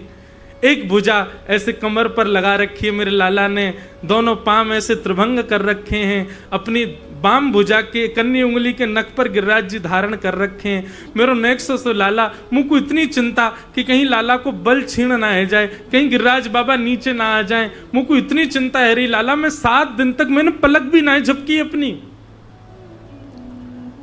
और 7 दिन 7 रात्रि बाद जब वृंदावन आकर के थकी हारी में जब सोई ना लाला, तो सोई ना पाई। क्यों? तेरा वही स्वरूप मेरे चित्त में बार बार प्रकट है जाए, तेरा वही स्वरूप बार बार मेरे चित्त में, मेरे नेत्रन के आगे आ जाए। और तब से लाला मेरी स्थिति ऐसी है कि मैं जब जब नेत्र बंद करूं तब तब तेरा वही स्वरूप मेरे सामने प्रकट है जाए। तू जब ब्रज छोड़ करके गयो लाला, प्राण तो मेरे वही समय निकरवे वारे, लेकिन कहा करूं तेरो ये निगोरो रूप मेरे चित्त में बैठो है। जब जब प्राण निकालवे को है जाऊं तब तब ऐसा त्रिभंगी सो है करके अपनी कन्नी उंगली पे गिरिराज जी, मुंह को फिर से चिंता है जाए, अरे मैं कहीं चली गई तो लाला को बल खत्म है जाएगा, नेक देर रुक जाऊं, ये गिरिराज जी धर दे फिर चली जाऊंगी, लेकिन तेरो वो रूप मेरे चित्त ते जावे ही ना है लाला। मैं तो सो आज प्रार्थना कर रही हूं, मैंने सुनी है तू भगवान है, तू मेरे चित्त ते वा स्वरूप को अंतर ध्यान कर दे ताकि मैं तेरे विरह में प्राण त्याग दूं लाला। तेरो वो रूप मेरे चित्त ते नाए जा रहे हो।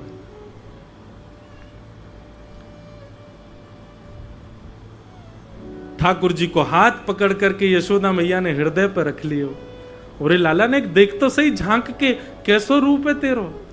तब ठाकुर जी ने दर्शन कियो, आहा मेरो मन गिरधर छवि पे अटक्यो, ललित त्रिभंगी चाल पे चल के चिबुक चारु गड़ी ठटक्यो, मेरो मन गिरधर छवि पे अटक्यो। एक बाम भुजा ऊपर की ओर, दूसरी भुजा कमर पर है, और नन्हे से नंद नंदन श्री गोवर्धन नाथ जी को अपने नख पर धारण करके खड़े हैं। ये स्वरूप जब ठाकुर जी ने चित्त में देखा तो यशोदा जी के चित्त से उस स्वरूप को चुरा के अपने चित्त में धारण कर लिया। और जब कलयुग प्रारंभ हुआ, कलयुग में जब धीरे धीरे गिरिराज जी की महिमा वज्रनाभ ने स्थापित कर दी, उसके बाद पुनः हम कलयुग के लोग गिरिराज जी की महिमा भूल गए, गिरिराज जी की महिमा को नहीं जान पा रहे थे। तब ठाकुर जी ने प्रयास किया कि अब मैं कहां करूं, कैसे गिरिराज जी की स्थापना पुनः करूं। तब यशोदा जी के चित्त को जो स्वरूप है वही स्वरूप ठाकुर जी ने अपने चित्त में धारण कियो और वही अपने चित्त को स्वरूप ठाकुर जी ने श्री गिरिराज जी सो आज से 550 वर्ष पहले प्रकट कर दियो। वही आज विराजमान नाथ द्वार में श्रीनाथ जी हैं। बोलो श्रीनाथ प्यारे की, बोलो गिरधर लाल की। नख पे धार लियो गिरिराज, नाम गिरधारी पायो है। ऐसे वो गिरधारी स्वरूप जो है ठाकुर जी का, वो यशोदा के लाला हैं, यशोदा के चित्त के ठाकुर जी हैं। ये वंशीधर श्याम सुंदर जो है ना, ये किशोरी जी के चित्त के ठाकुर जी हैं। ये लड्डू गोपाल जो हैं, ये यशोदा जी के चित्त के ठाकुर जी हैं। और श्री गिरधर लाल, ये भी श्री यशोदा जी के चित्त के ठाकुर जी हैं। इसलिए हमारी सेवा प्रणालियों में वर्णन किया गया कि त्रिभंग लली श्याम सुंदर, उनकी सेवा तो सहचरी भाव में करनी चाहिए, उनकी सेवा तो गोपी भाव में करनी चाहिए, परंतु लड्डू गोपाल और श्रीनाथ जी, इनकी सेवा तो यशोदा के भाव से करनी चाहिए। आप मैया हो, जो आपके लाला हैं, वही भाव से आपको सेवा करनी पड़े। कालांतर में अजब कुमारी नाम की एक भगवान की भक्त भई, मेवाड़ के राजघराने की बालिका अजब कुमारी। वो अजब कुमारी जब गोवर्धन आई और वाने श्रीनाथ जी को जब यहां दर्शन किया, लौट करके गई, तो फिर उसको कुछ भाया ही नहीं। रोज बुखार चढ़ जाता, भूख प्यास का कोई पता नहीं, सोने की कोई अता पता नहीं, बस 24 घंटा गिरिराज जी का स्मरण करती रहती। तब उसके पिताजी ने उससे पूछा कि तुम कैसे ठीक होगी, तुम्हारे वैद्य भी आते हैं, औषधियां भी देते, तुम ठीक ही नहीं होती हो। तब उसने कहा, पिताजी मुझे ठीक करने की औषधि तो ब्रजमंडल में श्रीनाथ जी हैं, आप उनके चरण में मुझे छोड़ दो, उनको निहारूंगी, मैं ठीक हो जाऊंगी। तब राजा ने कही, बोले सब तेरी बातें मान लूंगा, लेकिन यह बात स्वीकार नहीं है, मैं ब्रज नहीं जाने दूंगा। तेरी इच्छा है तो कभी कभी वृंदावन चली जाया कर, पर नित्य के लिए वृंदावन तो नहीं छोड़ सकता। तब अजब कुमारी ने मन बनाया कि पिताजी तो नहीं मान रहे, अब ठाकुर जी को रिझाऊं। तो जब अजब कुमारी गोवर्धन आई 4 दिन के लिए, तो ठाकुर जी की सेवादारों से उसने कहा, मुझे कोई सेवा दे दो। मंदिर के अधिकारियों ने कहा, मंदिर में सब पुरुष सेवा करते हैं, अब तुमको क्या सेवा दें। तब एक अधिकारी जी ने सुना, उन्होंने कहा, तुम राजघराने की हो, चौसर खेलना आता है तुमको? बोले हाँ आता है, बहुत अच्छा आता है। वो तुम ठाकुर जी को चौसर खिलाया करो। तो अजब कुमारी श्रीनाथ जी के सामने बैठती और एक बार चाल चलती अपनी तरफ से, और चाल चलने के बाद फिर ठाकुर जी अब आपकी चाल चलती हूं, और फिर ठाकुर जी की चाल चलती, ठाकुर जी के सामने खेलती। लेकिन अजब कुमारी इतनी निपुण थी खेलने में, ठाकुर जी श्रीनाथ जी को वास्तव में मंदिर में खड़े खड़े पसीने आ जाते थे जब अजब कुमारी चाल चलती थी। ठाकुर जी के नेत्रों में भय दिखाई देता था, उनके होठ कांपते थे, बोले अब हराई, अब अम्मो हरा देगी जे। लेकिन अजब कुमारी क्या करती थी, जैसे ही वो जीतने वाली होती थी, ऐसी चाल चलती थी कि ठाकुर जी जीत जाते थे, वो हार जाती थी। और उस चाल को, उस भाव को देख करके श्रीनाथ जी रीझ जाते थे उससे।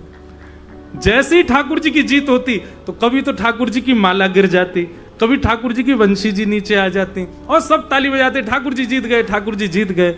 लेकिन नीची नजर करके अजब कुमारी ठाकुर जी को देखती, बोले जिताया मैंने, भूलना नहीं, जीते नहीं हो आप, मैंने जिताया है आपको।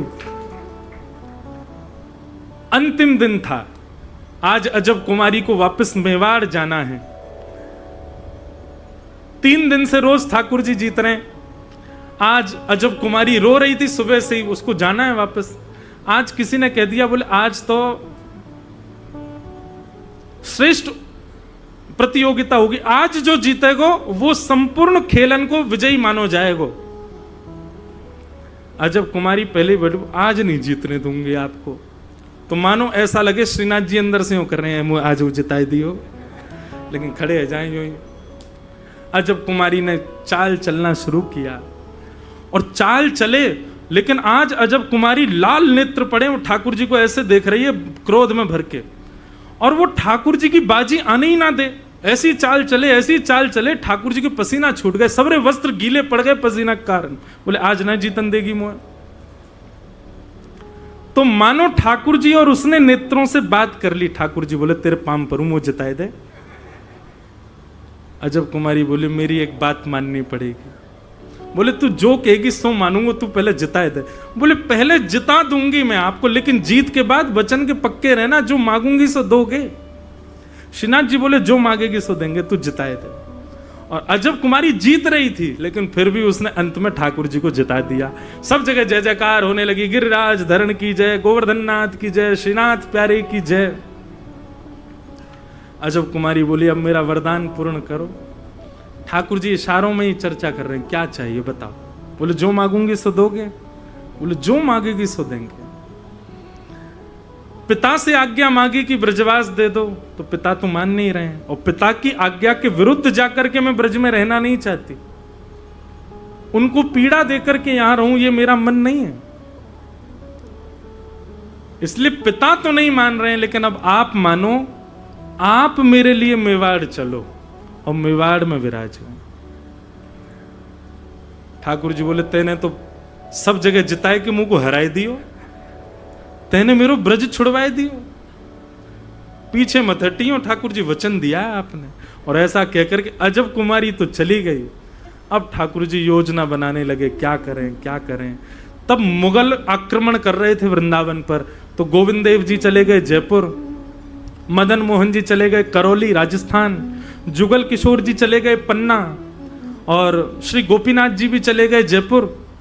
तो सब ठाकुर जी जा रहे थे, क्योंकि आक्रमण यहां कोई राजा रक्षा ही नहीं कर पा रहा था मंदिरों की। तब ठाकुर जी ने ऐसी योजना बनाई और यहां के सब वैष्णवों से कहा, बोले देखो जो मुगल आकर के मेरे मंदिर पर आक्रमण करेंगे मुंह को छू जाएंगे। सब ने कही, बोले ठाकुर जी आप परमात्मा हो, परम ब्रह्म हो, मुगलों को चुटकी बजाए तो खत्म हो जाएंगे।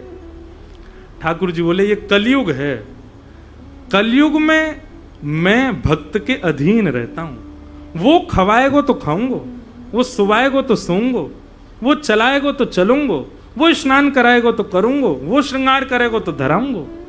अपनी इच्छा से कुछ नहीं। कलयुग में ठाकुर जी मेरी और आपकी इच्छा से रहते हैं।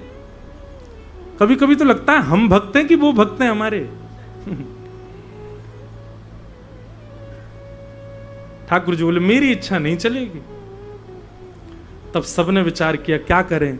तब ठाकुर जी को ले जाने की योजना बताई। भैंसा पे बैठ के श्रीनाथ जी गए। तोड़ का कौन सा धनो, तोड़ को धनो, वहां गए ठाकुर जी। टेंटी को अचार पायो। बड़ी सुंदर कथा एक दिन सुनाऊंगा मैं। और बहाना तो बनाया मुगलों का, लेकिन ठाकुर जी अजब कुमारी के लिए मेवाड़ में विराजमान हो गए। और आज भी ठाकुर जी मेवाड़ में विराजमान है। बोलो श्रीनाथ प्यारे की। तो ऐसे हमारे श्रीनाथ जी, ऐसे हमारे श्री गोवर्धन नाथ जी वो आज विराजमान हैं। इस बार श्री गिरधर लाल जी का जो जन्मोत्सव है 11 से 17 जनवरी 2025, छठवां जन्मोत्सव, वो नाथ द्वार में ही है ठाकुर जी का। और हर वर्ष हमारे चित्र विचित्र महाराज जी आते हैं ठाकुर जी को लाड़ लड़ावे। या बार भी आनो तो पड़ेगो इनको। और या बार हमारी दीदी भी आएंगी ठाकुर जी को आनंद करावे के काजे। तो ऐसे हमारे श्री गोवर्धन नाथ जी श्रीनाथ जी में विराजमान भय हैं। बोलो श्रीनाथ प्यारे की। ऐसे गिरिराज जी की शरण में अब कथा शुरू करें। 8:30 बज गए। सच्चिदानंद रूपाय विश्वोत्पत्त्यादि हेतवे तापत्रय विनाशाय श्री कृष्णाय वयं नमः। सच्चिदानंद रूपाय। अब हम 5 मिनट थोड़ा कुछ महात्म कह के और फिर सप्तनिधिन को प्रणाम करके कथा को विराम देंगे। ठाकुर जी के 3 रूप हैं, सत्य, चित्त और आनंद। बंधुओं, एक ब्रजवासी के द्वारा बताई गई यह श्लोक की व्याख्या सुनो, कितनी सुंदर। उनने मुंह को ही सुनाई। सच्चिदानंद रूपाय। बोले लाला ये सतचित आनंद रूप कौन से हैं ठाकुर जी के? मन के आप बताओ। तब वे कह रहे हैं कि ठाकुर जी को सत्स्वरूप है यमुना जी, ये ठाकुर जी को सत्स्वरूप है, अनादि हैं यमुना जी, आज की नहीं अनादि हैं, सत्य हैं। तो ठाकुर जी को सत्स्वरूप वृंदावन में श्री जमुना जी, ठाकुर जी को चैतन्य स्वरूप ब्रजमंडल में यहां के ब्रजवासी। आप हमारी बात बिल्कुल सत्य मान लीजिए, आप किसी भी ब्रजवासी को एक बार कृष्ण मान करके देख तो लीजिए, आपको कुछ तो अनुभव होगा। और चाहे वो ब्रजवासी कैसे हो क्यों ना हो, कितनों अल्लड़ हो, कितनों गलत बोल रहे हो, कितनों कछु कर रहे हो, आप वहां में एक बार कृष्ण की भावना रख के देखो, आपको अनुभव होगा। और ये बात मैं निश्चित कह रहा हूं। ठाकुर जी को चैतन्य स्वरूप कौन है ब्रजमंडल में? ब्रजवासी। ब्रजवासी वल्लभ सदा मेरे जीवन प्राण, इनको नाही बिसारियो मोहे नंद बाबा की आन। ठाकुर जी नंद बाबा की सौगंध खा के कह रहे हैं, मैं सबको भूल जाऊंगा लेकिन ब्रजवासी इनको कभी ना भूल सकूं। इतने प्रिय हैं ठाकुर जी को ब्रजवासी। तो ब्रजवासी ठाकुर जी के चैतन्य स्वरूप, यमुना जी ठाकुर जी की सत स्वरूप, और श्री वृंदावन धाम ठाकुर जी को आनंद स्वरूप, सच्चिदानंद रूपाय। तो सत श्री यमुना जी, चैतन्य श्री ब्रजवासी और आनंद श्री वृंदावन, ये तीन रूप हैं ठाकुर जी के वृंदावन में। इन तीनन को पहले प्रणाम करो। विश्वोत्पत्त्यादि हेतवे, विश्व की उत्पत्ति आदि के जो हेतु हैं, तापत्रय। अच्छा एक बात बताएं, मार्कंडे ऋषि ने प्रार्थना की कि मुझे प्रलय का दर्शन करना है, तो मार्कंडे ऋषि को प्रलय जब दिखाई दिया तो हिमालय की चोटी भी समुद्र में डूब गई। उन्होंने दर्शन किया, सब कुछ डूब गया, ब्रह्मा जी का भी प्रलय हो गया, लेकिन उस प्रलयकालीन समुद्र में एक एक उनको दिखाई दिए जो डूबे नहीं। कौन? करार विंदेन पदार विंदम, मुखार विंदे विनवेशयन्तम, वटस्य पत्रस्य पुटे शयानम, बालम मुकुंदम मनसा स्मरामि, श्री कृष्ण गोविंद हरे मुरारे, हे नाथ नारायण वासुदेव, जिहुवे पिबस्वामृतमेत देव, गोविंद दामोदर माधवेति। चाहते तो शंख चक्र गदा पद्मधारी चतुर्भुज रूप में भी दिख सकते थे, चाहते तो गिरवरधारी रूप में भी दिख सकते थे, चाहते तो त्रिभंग लली ठाकुर जी भी दिख सकते थे, चाहते तो अर्जुन को विराट रूप दिखाने वाले ठाकुर जी भी दिख सकते थे। अरे भाई, जब व्यक्ति को अपनी सत्ता दिखानी होती है ना, तो वो अपने सर्वश्रेष्ठ रूप में प्रकट होता है। लड़की वाले देखने आ जाएं तो लड़का कितना ही बुरा हो, फेयर एंड लवली जरूर लगाता है। वादना वो वाला कुर्ता पहन के आएगा जो सबसे सुंदर हो। उस दिन भले ही दोस्त से मांग करके परफ्यूम लगावे, लेकिन आज भाई अच्छा दिखना है उसको। कितनों कारो हो, वादना गोरो ही लगे। दुल्हा जिस दिन घोड़ी चढ़ता है उस दिन सबसे सुंदर बन के आता है। क्यों? क्योंकि वो साल भर, जीवन भर का एक ऐसा दिन है कि उसको प्रमाणित करना है कि मैं कैसा हूं। सब चर्चा करेंगे भाई आपस में। जब मार्कंडे ऋषि ने वरदान मांगा कि मुझे प्रलय का दर्शन करना, ठाकुर जी अपने किसी विराट रूप का दर्शन कराते, ठाकुर जी अपने चतुर्भुज रूप का, ऐश्वर्य रूप का दर्शन कराते। लेकिन ठाकुर जी ने कौन सा दर्शन कराया? बोले करार विंदेन पदार विंदम। अपने दोनों हाथों से अपना एक पैर पकड़ा है ठाकुर जी ने। और कितने बड़े ठाकुर जी हैं? बोले ऐसे हैं 3.5-4 महीना के ठाकुर जी। इतने बड़े ठाकुर जी हैं कि बस करवट ले सकें और कछु ना होगो। और ऐसे ठाकुर जी भी कैसे? बोले गद मदरा से ठाकुर जी, मोटे ताजे, जे फूल रहे हाथ, जे फूल रहे बिल्कुल महाराज मोटे ताजे ठाकुर जी अपने हाथन से अपने पाम के अंगूठा को मुंह में रख करके चूस रहे हैं। करार विंदेन पदार विंदम, मुखार विंदे विनवेशयंतम, पूरा विश्व जिनके चरणामृत को पान करता है वो अपने चरण खुद पीते हैं। बताओ इसके पीछे दो कारण है, ठाकुर जी अपने चरण क्यों पी रहे हैं।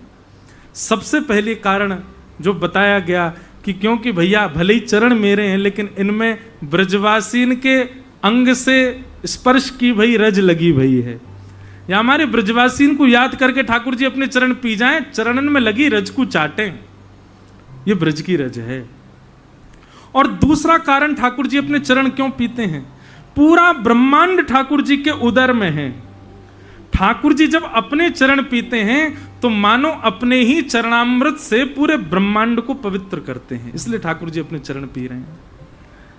वटस्य पत्रस्य पुटे शयानम, वट के पत्र के ऊपर ठाकुर जी लेटे हुए, शयानम बालम मुकुंदम मनसा स्मरामि, ये ठाकुर जी का बाल मुकुंद रूप।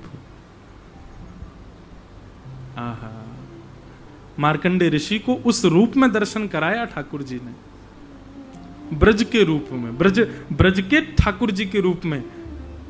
प्रलयकालीन समय पर ठाकुर जी को दर्शन, मार्कंडे ऋषि को दर्शन कराने वाले ऐसे श्री कृष्णाय वयम नुमः, ऐसे श्री कृष्ण को हम बारंबार प्रणाम करते हैं, उनको बारंबार वंदन करते हैं। महात्मा का ये प्रथम श्लोक। द्वितीय श्लोक में श्री सुखदेव जी को वंदन किया गया कि यम प्रव्रजन्तमनुपेतमपेत कृत्यम द्वैपायनो विरह कातरया जुहाव पुत्रेति तन्मयतया तरवोभिनेदु तम सर्वभूत हृदयम मुनिमानतोष्मि। बंधुओं, अगर मैं कड़ी जोड़ने पर आ जाऊं ना तो संपूर्ण भागवत का निर्माण हमारी किशोरी जी ने किया है, हमारी श्यामा जी।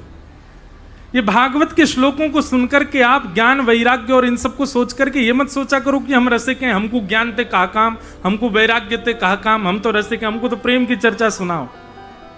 ऐसा नहीं। ज्ञान वैराग्य ये झाड़ू हैं, और जब चित्त रूपी सुंदर कुंज में ज्ञान और वैराग्य की सोहनी लगाओगे तभी वो पवित्र होगी, तभी श्यामा श्याम विराजेंगे वहां में। जब तक ज्ञान वैराग्य की सोहनी से अपने हृदय को मार्जन नहीं करोगे तब तक प्रेम कैसे आवेगा वहां में। इसलिए कभी कभी बीच में अगर क्लिष्ट चर्चा हो कथा की, ज्ञान और वैराग्य की, तो आप लोग ये मत सोचियो कि ब्रज में बैठे हैं ऐसी कठिन चर्चा क्यों। वैसे तो ब्रज में आवेगी ना, ब्रज में रसिकन के भाव ही ज्यादा आम है, पर फिर भी श्रीमद् भागवत की रचना हमारी श्यामा जी ने किया। जैसे वृंदावन की रचना किशोरी जी ने करी है, वैसे भागवत की रचना भी हमारी किशोरी जी कर रही हैं। कैसे? श्री नागरीदास जी का पद है, पद मेरे पास पूर्ण नहीं है, पर उसका एक एक भाव में सुनाऊं। तरवर छाओ तीर यमुना के, सुआ पढ़ावत डोले। नेत्र बंद करके दर्शन करो। तरुवर छाओ, पेड़ सब झुके हुए हैं, उनकी छाया है। कहां पर? तीर यमुना के, यमुना जी के पुलिन पर। और तप्त कांचन गौरांगी हमारी श्यामा जी अपनी भुजा को ऐसे ऊपर करके, वह भुजा के ऊपर एक सुआ, सुआ यानी कि तोता, सुआ पढ़ावत डोले। किशोरी जी वाकु पढ़ा रही हैं। कहां पढ़ा रही हैं? कृष्ण, माधव, मधुसूदन, मोहन, मुरारी, ये सब नाम याद करा रही हैं।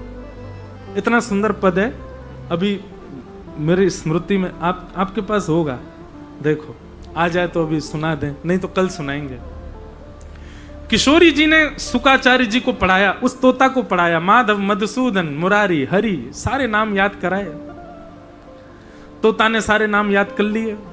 अब किशोरी जी 24 घंटा उससे कहती रही सुनाते रहो, तो यहां बैठा रहता है किशोरी जी के, और कान में ठाकुर जी के नए नए नाम बताता है। मोहन, और जैसे ही मोहन बोलता है ना, किशोरी जी मोहन, मोहन मतलब सबको मोहित करने वाले, उस रूप का चिंतन करती हैं। तभी वो कहता मदन मोहन, मदन मोहन मतलब इतने सुंदर कि कामदेव भी मूर्छित हो जाए। फिर वो कहता है गिरधर, आहा, ठाकुर जी ने गिरिराज जी धारण किए हैं। गोपाल, गायों के बीच में ठाकुर जी चल रहे हैं। जो जो नाम बोले श्री जी उस रूप का चिंतन करती हैं और भाव में आनंदित हो जाती हैं। पर एक दिन ठाकुर जी जब किशोरी जी से मिलने आए, सब सखीन ने प्रणाम कियो, वह तोता ने प्रणाम नहीं कियो। किशोरी जी ने ठाकुर जी की जावे के बाद कही, अरे तेने श्याम सुंदर को प्रणाम क्यों ना कियो? तब तोता बोलो, कौन श्याम सुंदर? अरे तुमको सुनावे श्याम सुंदर, मधुसूदन, मोहन, मुरारी, सबरे नाम सुनावे और वही आए, तेने उनको प्रणाम नहीं कियो। तब वो सुख पक्षी बोलो, मैं तो नाम जानू, पर ये नाम है कौन को वाकू थोड़ी जानू मैं। तब किशोरी जी बोली, ओहो, याने तो रट लियो है, बस जाने ना है। किशोरी जी बोली, अब तोकू तेरो त्याग करनो पड़ेगो मोकू। वो सुख पक्षी खूब रोयो, हे श्यामाजू आप सब करो पर मेरो त्याग मत करो। किशोरी जी बोली, त्याग नहीं कर रही हूं, पर एक शर्त रख रही हूं। कहा, जब तक या मोहन, मधुसूदन, मुरारी, जो भी तू नाम गावे, जब तक इनको पहचान नहीं जाएगा तब तक मैं तो को स्वीकार नहीं करूंगी। पहले जाके इनको समझ के आ, इनको जान के आ, तब तेरो वर्ण करूंगी मैं, तब तो स्वीकार करूंगी। तब वे सुख पक्षी, ताकि मैं किशोरी जी की पुनः प्राप्ति कर सकूं, वही सुख पक्षी भूमि पर आए और श्री वेदव्यास जी की पत्नी विटिका के गर्भ से उन्होंने जन्म लिया। जन्म लेकर के वेदव्यास जी के द्वारा उन्होंने भागवत जी का श्रवण किया और वही भागवत के द्वारा महादेव से पहले सुना, फिर वेदव्यास जी से अध्ययन किया, श्रवण किया, फिर पठन किया और फिर उसका विचार किया और चिंतन करने के बाद वही कथा सुखदेव जी को सुनाई, परीक्षित जी को सुनाई। परीक्षित को क्यों सुनाई? अगर परीक्षित का उद्धार हो गया तो सुखदेव जी को यह बात प्रमाणित हो जाएगी कि वे ठाकुर जी को थोड़ा पहचान चुके हैं। और जैसे ही सप्ताह कथा पूर्ण भई, तुरंत आकाश से एक विमान आयो, परीक्षित वहां में विराजमान है करके प्रस्थान कर गए। श्री सुखदेव जी महाराज नृत्य करते करते करते करते बरसाने पहुंचे और श्री जी ने उनको स्वीकार किया। बोलो सुखदेव जी महाराज की। बताओ, भागवत के वक्ता को निर्माण किसने किया? हमारी श्री राधा रानी। सुखदेव जी कोई और नहीं है। तरुवरु छाऊं तीर यमुना के, सुआ पढ़ावत डोले। इतना सुंदर वर्णन किया है इस पद में।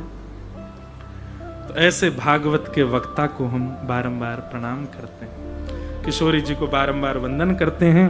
अब आगे का विषय हम लोग कल सुनेंगे बंधुओं 5:30 बजे से। आओ पहले सप्तनिधियों को, वैसे तो देखो कथा के विश्राम का समय जो है ना वो निर्धारित नहीं है। हमसे चित्र विचित्र महाराज जी बोले, महाराज जब तक आपका मन करे सुनाइयो। मैंने कि सुनाऊंगा, पर आज प्रथम दिन है, आपसे हमारी पहचान है गई, हमसे आपकी है गई। अब कल से देखो जैसी गिरिराज जी कृपा करेंगे वैसा भाव रखेंगे।